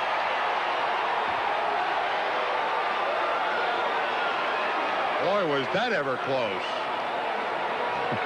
All Boggs would have been able to do with that one is put it in his pocket. Davis streaking toward the plate, and the ball just along the line, reached for by Alfredo. Boggs takes it right there, outside the line, and it's a foul ball. Otherwise, it's a run. Because of his being off balance, he wouldn't have had anything to do with it. Davis would have scored, and Griffin just kept right on running and talked to Evans if he'd wanted to before Boggs could have gotten rid of it. So it's a 2-1 count now to Alfredo. He would be conscious, of course, of putting that ball in play to the opposite side in the outfield. Carver with not a strong throwing arm, nor does Baylor have one in left.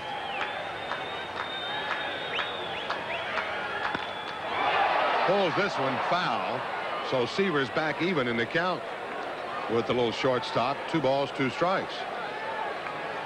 Seaver struck out but 1 today. He's looking for number 2 definitely right here. And that's not a very easy order either. Alfredo struck out just 25 times all year. That in well over 300 at bats now.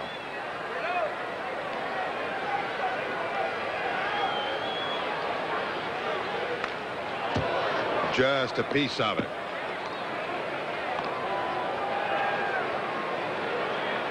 This is where the game really gets to be something. The one-on-one right here, the matchup. Davis over at third. Jerry Woolard, the runner at first. Nobody down.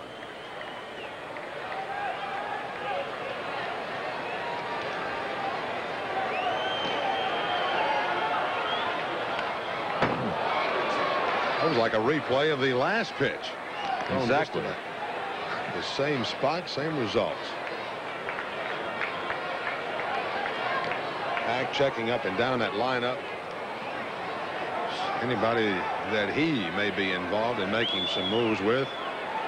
A little more interested in what now Lawler has joined Stanley in that bullpen. 2-2 to Alfredo. Griffin to the right side, this time punch foul.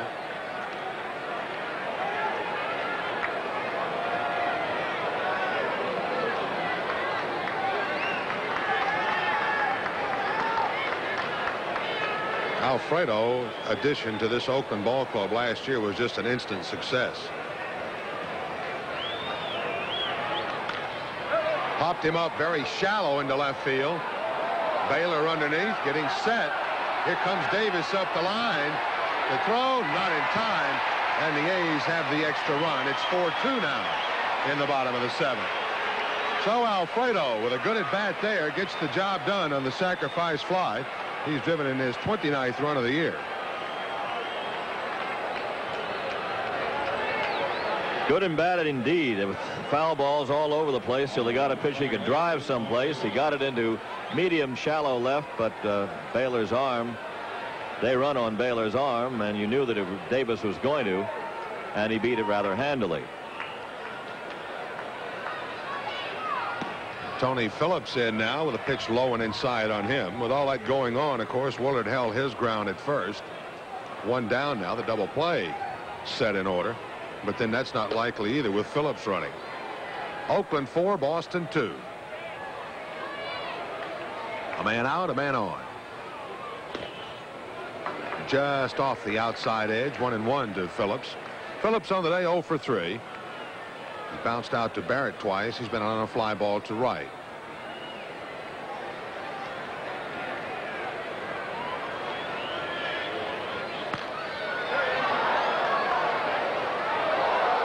Awfully big cut there and fouls it away.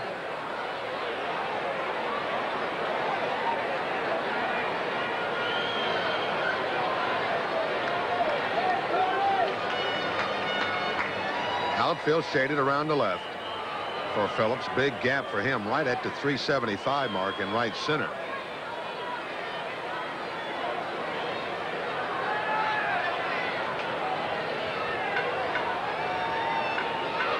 There goes the runner. A little chopper down the third base line. Foul. So Woolard will have to backtrack. So will Phillips. Good time for a runner to pick up signs. mainly because there are not a lot of times that anybody would be watching that third base coach. The runner maybe moseying back to first. Easy for him to get him. Strike three. They get Phillips. The breaking ball grabs the back door, and that is strikeout number 2 for Seaver, and out number 2 here in the 7th. Well, might have been a batter late at this point, but he got the strikeout that he needed anyway. Good pitch on the outer edge. No argument on the part of Phillips, and now they're 2 down. And free swinger, very free swinger, Dwayne Murphy stepping in. He's 0 for 2 with a walk today. Scored a run in that 3-run Oakland first.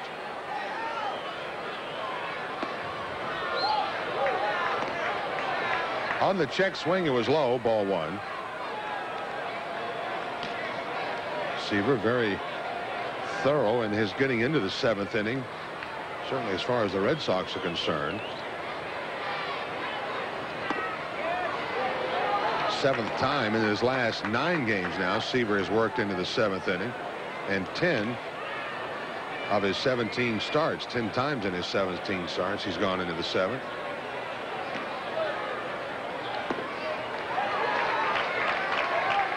Trouble here with Murphy, though. 3 balls, no strikes to count.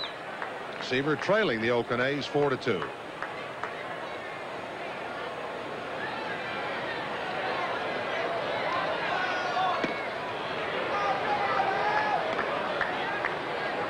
Seaver only worked into the 7th inning, or through the 7th inning, the first 2 starts for Mac. A lot of pitches in that first effort for Seaver against Toronto when he beat them 9-7.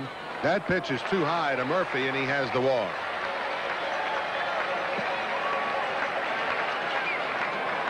And John McNamara is going to make the walk himself from the Red Sox dugout.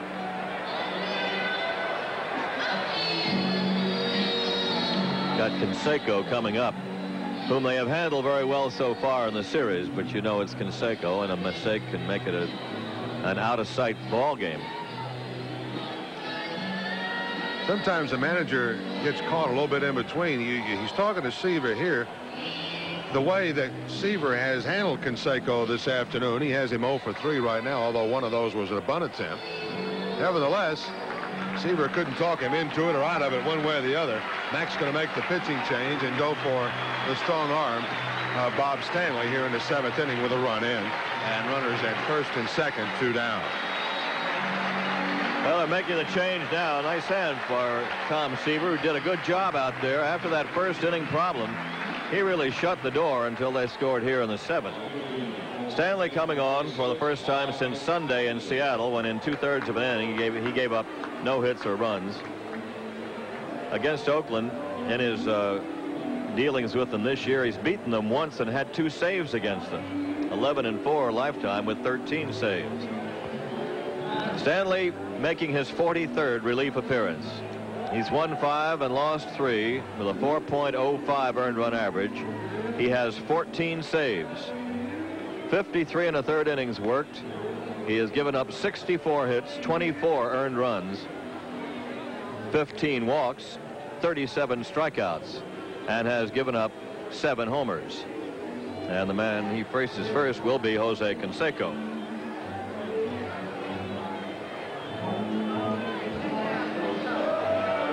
Stanley is tied for 5th in the American League in saves with those 14, and also with games appeared in, 42 until right now is 43rd.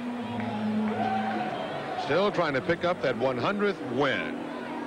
Seaver with a little acknowledgement, maybe from a McNamara comment. 6 2/3 innings of work for Seaver, 6 hits,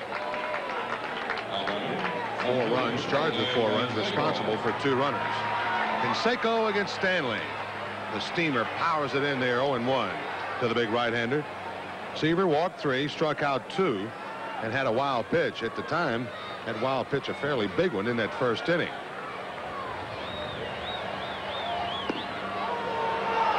Strike 2 on Canseco. That breaking ball really swept across almost the width of the plate.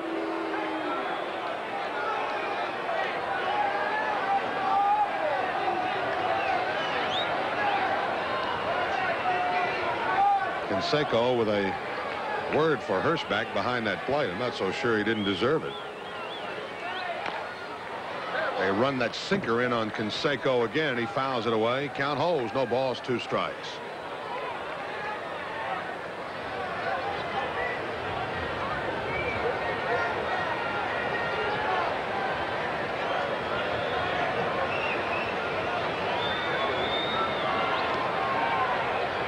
Got him.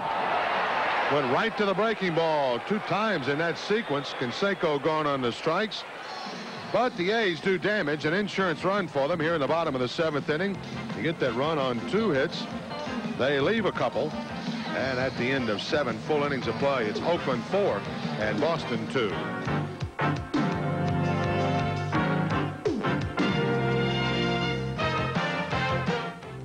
Once again tomorrow afternoon, these Red Sox and the A's will go head-to-head here in Oakland, California. The finale of this 3-game series. We'll have it for you for all the action right here on NESN. Al Nipper will be working for the Red Sox. He'll be opposed by the Oakland A's Dave Stewart. You can join Sean McDonough for a complete Major League update on Red Sox Digest that comes your way at 3 o'clock. Then stay tuned for great baseball action at 3:15 as the Sox and the A's will head up once again live from Oakland. That's on NESN, where we deliver. That's the idea of these afternoon games here, or some of the idea of the afternoon games here in Oakland as we go to the 8th inning. Kind of time, fun for the family to get together and almost make an enjoyable picnic out of it. Dance around the ballpark, have a little fun. They do a lot of modern type things in this ballpark, really. Jazzy music. Yeah. Before, during the ball game. A lot of highlights from other big league games that take place in the past week or the past couple of days. Lots of room to move around, too. On a crowd like this at 14,410, there are some seats and some spaces to roam in for the kids. And I'm quite sure they do. Red Sox are down by 2 as they come up in the 8th inning. And Lachelle Tarver is first up against Andujar. Tarver has grounded to first and struck out. Lansford on the grass at 3rd. Strike 1.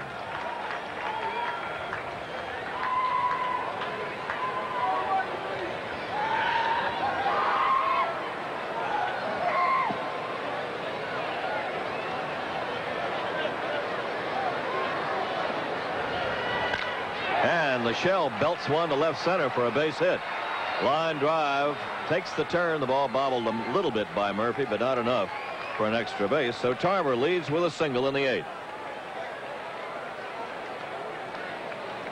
Ball a little bit up to Tarver, is it? Yes, sir. Just slaps her right in the left field on a screaming liner. Well, those outfielders, again, play so very shallow. They don't take long, or the ball doesn't take long to get to them. It just doesn't have that far to travel to get to them. You hit it that hard, they're almost right on top of it. Marty Barrett is the batter. Tarver with some speed at first base. Barrett is 1 for 3. He singled in the 3rd inning. Steve Ontiveros in the bullpen, the right-hander starting along with Von Olen, the left-hander for Oakland. So they've got right and left activity down there. Von Olen, far side. Ontiveros, who had been the main guy with Howell out in your bullpen. Now Jay Howell is back.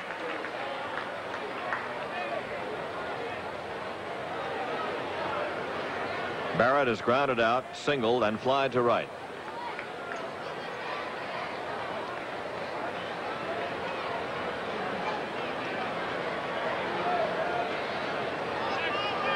Tarver just back, turned and dug in.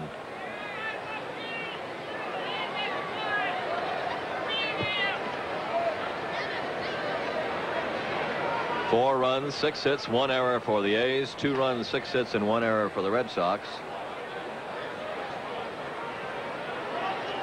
Andujar has been down around the shoes most of the afternoon. 11 ground balls for 12 outs. 1 double play ball there. Ball gets away. And Tarver down into scoring position.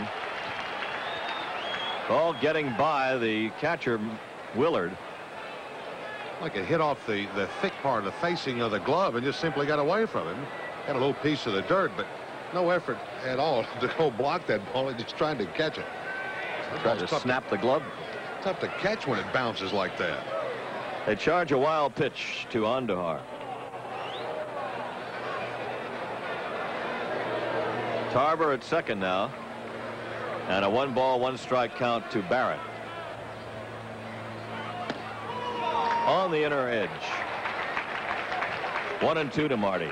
Tough pitch by Andujar. As a catcher, you don't take anything for granted. You have to kind of expect a lot of pitches to be bad ones, and that enables you to anticipate enough to be able to block them. A lot of balls are tough to block. A lot of balls, sometimes when you block one, you're lucky when you block them. That is not one of them. That is an easy ball to block that the Oakland A's catcher let get by him right there. That's something you put a little mark by and say, you shouldn't let that happen. Now, if that ball bounces out way to my right, maybe hits in one of those holes, and you stop it, you pat yourself on the back. If it goes by, you say, wow, should have had it maybe. But you can't let the easy balls get by you. Those are the costly ones. The ones that are true wild pitches, they're wild pitches. When you stop them, you've done a good job. Those easy ones, you got to stop those. You have to keep the ball in front of you. And it actually probably could have been scored a pass ball, couldn't it? Well, technically, I don't know if you could. I guess how the rule goes, because the ball did hit in the dirt. Yeah. It's a question of where it hit in the dirt. Was it past the plate or up even? It looked like it was past it to me. Sometimes catchers can handle balls that are thrown low if they just simply take the mitt and move it up a little bit. Catch that ball a little farther up. Barrett sends one high to center field to Murphy. 1 out. Bluffed by Tarver. A strike by Murphy almost to third base. There's one down and Tarver at second.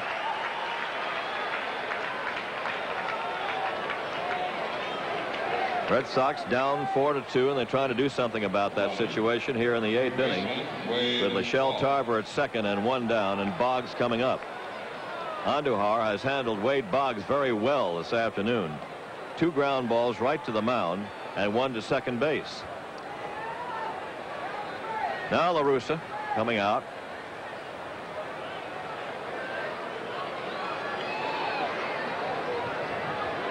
Tight ball game situation. A 2-run lead here with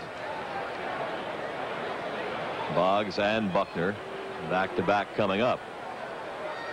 We don't know the pitch count, and I'm sure that would be a concern. Both those fellas, right-handed, left-handed, are ready down there. They've been throwing well long enough. La Russa would be interested, of course, in the legs of Andujar, and I'm talking about the injury part of the legs. I'm talking about just how strong are your legs. He hasn't been in competition, only his second start since coming back from the disabled list. Still seems to have enough velocity, and the movement, of course, is always there with him. So he faces Boggs with 1 out.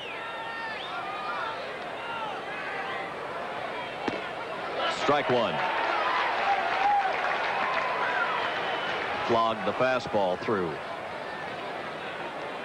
Andujar give you a few different looks. He give you a big high kick one time, kind of a tight windup another. The arm drops down, of course, to 3 different locations. Just goes inside a little bit too much for Wade, and the count is 1 ball, 1 strike. Well, for a long time, all the pitchers that came out of the Dominican Republic, because of Marshall, they all had that big high kick. Marshall, understandably, their idol. Sure. They all wanted to look like him. If that high kick got him to the big leagues, maybe it'll help me. Boggs takes strike 2. So now Andujar is 1-2 with Boggs. Just like I'm sure there are a lot of kids around America who have watched Boggs hit over the years, one way or the other. Try to do the same thing, maybe employ that inside-out swing if they can. Concentrate on making.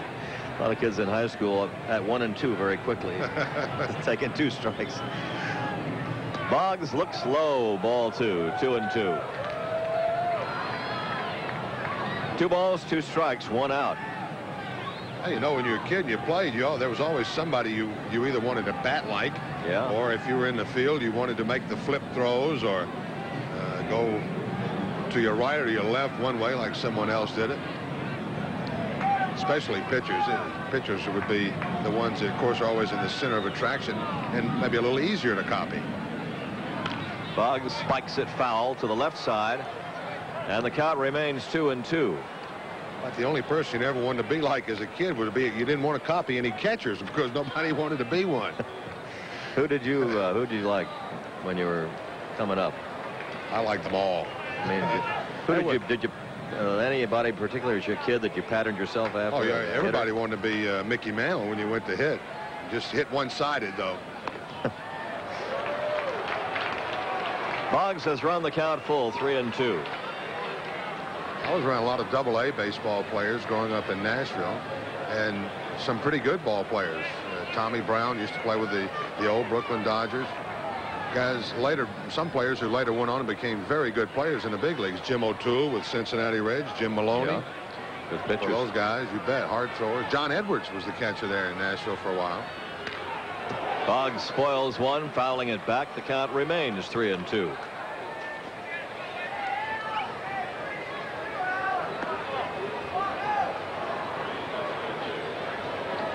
New York Yankees, during my growing up days, belonged to CBS, and that was the only game you saw on Saturday afternoon.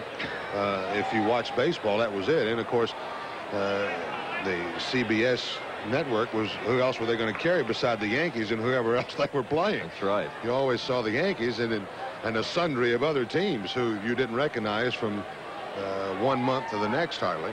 Of course, you always knew Yogi. You always knew Hector Lopez. Hector Lopez was a guy that always, I liked the way he played because he could play 2 or 3 different places and seemed to get the job done no matter where he played. Boggs takes the walk. So now the Red Sox have runners at first and second with 1 away. Second walk given up by Andujar. And that's going to be all for Joaquin, as the long walk out there by La Russa means that Andujar will be gone and the left-hander Van Olen is coming on. So Joaquin Andujar, and a good job this afternoon again for the second time against the Red Sox, gets into the 8th inning, goes 7 1/3, and it gives up 6 hits and 2 runs. He's responsible for 2 runners. Both the runs are earned. He walked 2, he struck out 2, and he had a wild pitch. Gets a nice hand from the Oakland fans and waves to them with his hat, and he's through for the afternoon, and a job well done. Leaves it over to Van Olen to try to nail it down for him. Andujar acknowledging the applause he received from these fans here, and I know La Russa's happy with that effort. There's no reason in the world that Andujar wouldn't be. Stands to pick up his 6th win, of course. Dave Van Olen on now for the A's. This will be his 5th appearance. His record just about covered up with zeros. No wins, no losses. He has no saves. 4 hits given up and only 3 2/3 innings of work. He's walked 3, struck out 3, and there are zeros everywhere else. He has not given up a run in any of those outings. Oh, Tony La Russa thinking one thing right here. Let me go left-hander against left-hander, and my 2-run lead, I hope, can be somewhat safe in that area. Try to use the advantage of the left-hander against a Buckner to certainly keep the ball in the ballpark, although Andujar seemed to be still pretty strong. A little hard to tell when he walked. The only 2 walks he gave up were 1 in the 7th, 1 in the 8th. Certainly he was in command pretty much throughout this ball game. He made that ball do about what he wanted to and when he wanted to do it, except for that 2-run homer by Rich Gedman back in the 4th inning. About the only mistake he's made, really, and Getty took advantage of it and lost it. But Van Olen now to face Buckner, and Olivares ready down there in case he is being brought in to face Baylor and Evans, if that's the way La Russa wants to operate. The tying run is at first base for the Red Sox. They're in the 8th inning, 1 out, runners at first and second. Van Olen has worked 2/3 of an inning against the Red Sox. He faced Buckner, and Buckner had a bunt into a double play. That was a thing that disgusted Buckner with himself. He was given the bunt to try to get the runners over, and dumped one down right in front of the plate, and is thrown out. The play was made at third by the catcher, and then over to first to get Buckner to erase 2. That was at Fenway. 0-1. And the curveball for ball 1. 1 ball, 1 strike.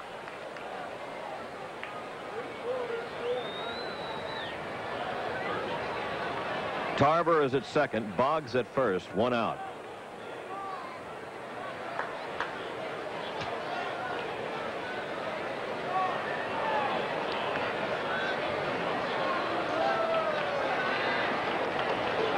Von Olin, 27 years old, 6'2", 200-pounder.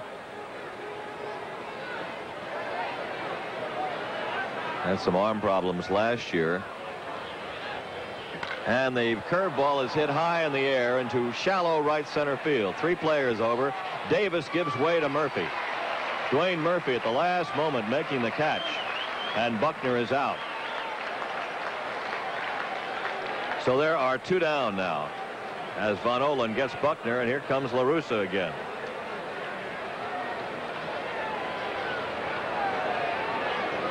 The batter will be Don Baylor.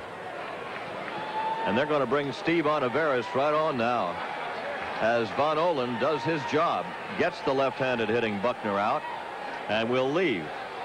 And Ontiveros will come on to face Don Baylor. So Ontiveros, the new pitcher, and Von Olin getting the hand as he gets the left-hander out, which is what the Red Sox have been doing most of this season with Joe Sambito. So now it is Ontiveros on for the purpose of getting Don Baylor out. Ontiveros 1-2 on the year, appearance number 40. Of course, he's been busy with the absence of Jay Howell. 9 saves Onto has been credited with, a 4.59 earned run average, 22 base on balls, 50 strikeouts, 9 home runs given up. One of them a home run to Don Baylor here on a Saturday afternoon when the Red Sox were in Oakland first. And of course, that was in an extra inning ball game, but you have to remember that La Russa wasn't here. He didn't see it, probably doesn't even know about it, probably could care less. It's a different situation all the way around, and certainly a more rested Ontiveros we're seeing this afternoon than we saw then. In that particular appearance, Ontiveros had made something like 4 appearances in about 5 days and needed some time off. That was just after the A's had lost the services of Jay Howell. They didn't have any, Jackie Moore at that time didn't have any choice but to try to use Ontiveros as much as he could to try to become a stopper. This Oakland Ball Club had one stretch this year, lost 28 out of 35. So that gives you the idea of what those short people out of that bullpen, and I'm talking about short relievers, can do out of that bullpen for you to help save some of that action. More than half of the A's losses this year, 57 of them, or actually more than half of the 57 losses they have been by 2 runs or less. So now how important can the absence of a short man show up on your ball club? Certainly you figure a third of those maybe would have kept you in the ball game, maybe turned into wins. Ontiveros has really worked hard, as you mentioned. He was going kind of middle to long, not long, but middle to short sometimes. A wave by Baylor for a strike. Don Baylor in this one has 1 hit in 3 times, a single in the 4th inning, and he scored a run. Trying to pick up the runner or runners at first and second. Fouls it back and quickly falls behind Ontiveros. 0-2. Baylor grounded to shortstop in the 1st inning, got the single in the 4th, and popped to shortstop in the 6th.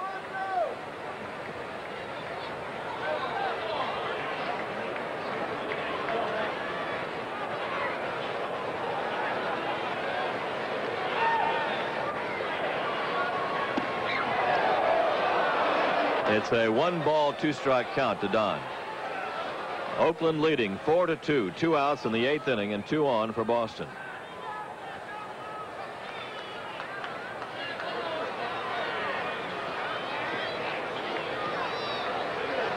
Struck him out. So La Russa pulls the right strings in the 8th inning and gets the right pitchers in for the right batters and gets out of trouble. The Red Sox leave 2, and after 7.5, it is 4-2 Oakland.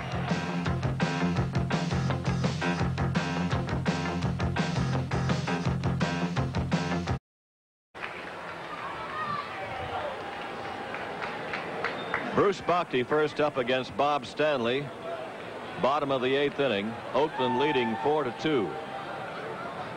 Bocty has singled and doubled in 3 trips. Singled to left and doubled to right. And a strike. Stanley came on to relieve Seaver with 2 out, a couple on in the 7th inning, 1 run in, and struck out the 1 man he faced, Jose Canseco. Pop up. Right side of the infield, Stenhouse and Barrett. Barrett calls Mike off and makes the grab. So Bocty's down. There's 1 out in the 8th. Designated hitter, Dave Kingman. Dave Kingman up. Had a very important single back in the 1st inning when Oakland got 3 of its 4 runs. He singled home 2 runs with 2 out, and at that time, very big hit. It still is. Down quickly to Boggs. 1 knee. Kingman's gone. 3 times subsequently. He has grounded twice to Boggs and once to Canonis. It was one of those times, I'm sure, when Kingman hits a ball this hard, he'd like to just stand at the plate. He knows he's got no chance. Boggs with just all kinds of time. Yeah, there's Kingman. Carney Lansford taking a strike from Stanley. Jay Howell, just back off the disabled list and ready to throw it, is warming in the bullpen now for Oakland. Fly ball, right field. Dwight Evans has it, and a 1-2-3 inning for Stanley. We go to the top of the 9th inning and last call for the Red Sox with a score Oakland 4 and Boston 2.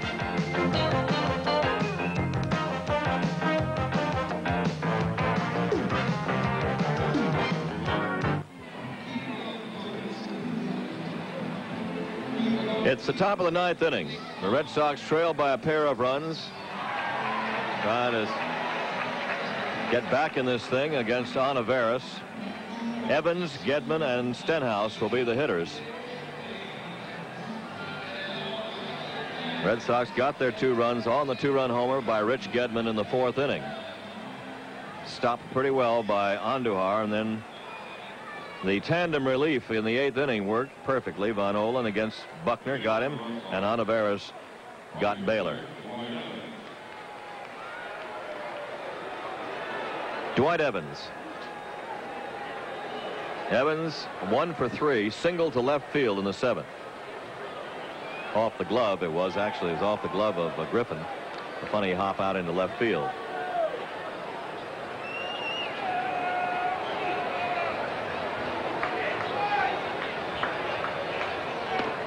The pitch is low and away to Dwight for a ball. Left-hander Dave Leeper has joined Howell in the bullpen for Oakland.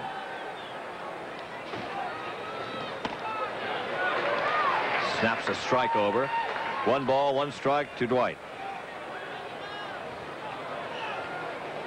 There's Leeper, the left-hander. Howell. Fly ball, right center field, and calling for it, Mike Davis. The right fielder puts it away. 1 out.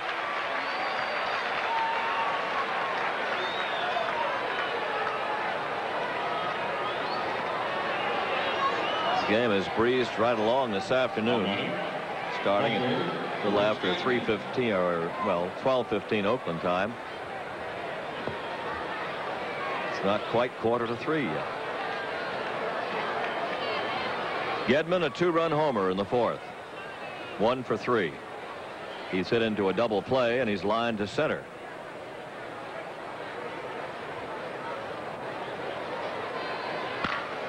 Foul ball. This ballpark, a scene of many late inning histrionics by each team. Of course, Oakland has done it a lot of times, pulled the game out, but the Red Sox also have come back here and sent games into extra innings. There have been some very interesting contests here in this ballpark. Gedman slowly to short. Griffin throws him out. They're 2 away. So if they're going to do any histrionics now, it better be done immediately, started by Mike Stenhouse, because the Red Sox are down to their last out. Stenhouse has flied to left, flied deep to center, and walked.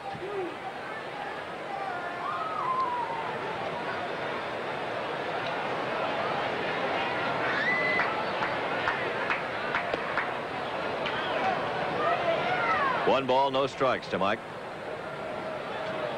Quinones on deck.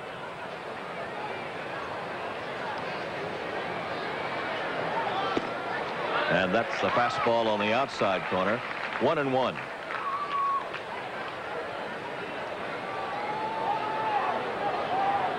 Tomorrow afternoon, Al Nipper against Dave Stewart in the last game of this series, and the final appearance for the Red Sox here in Oakland this year. 2 balls, 1 strike.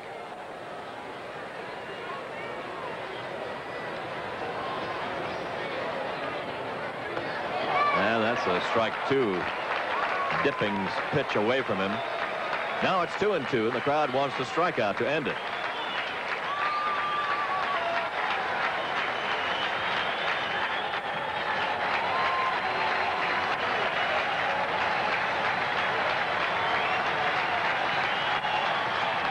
Down low for a ball. Full count to Stenhouse, 3-2. That was the breaking ball.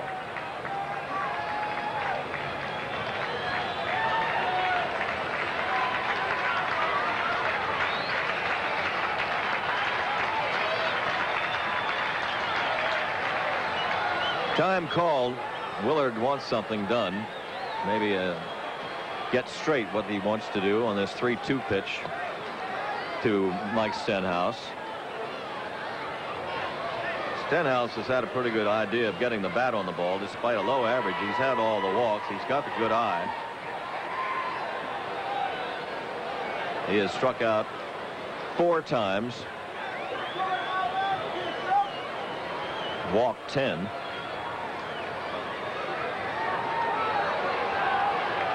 And digs in for the 3-2 count. Check swing, grounded to third, slowly hit. Lansford with a couple of running steps gets him with a nice strong throw. And that's all for the Red Sox in the 9th and in the ball game. Nothing across. Final score, Oakland 4, the Red Sox 2. We'll wrap it up with our instant replay in a moment.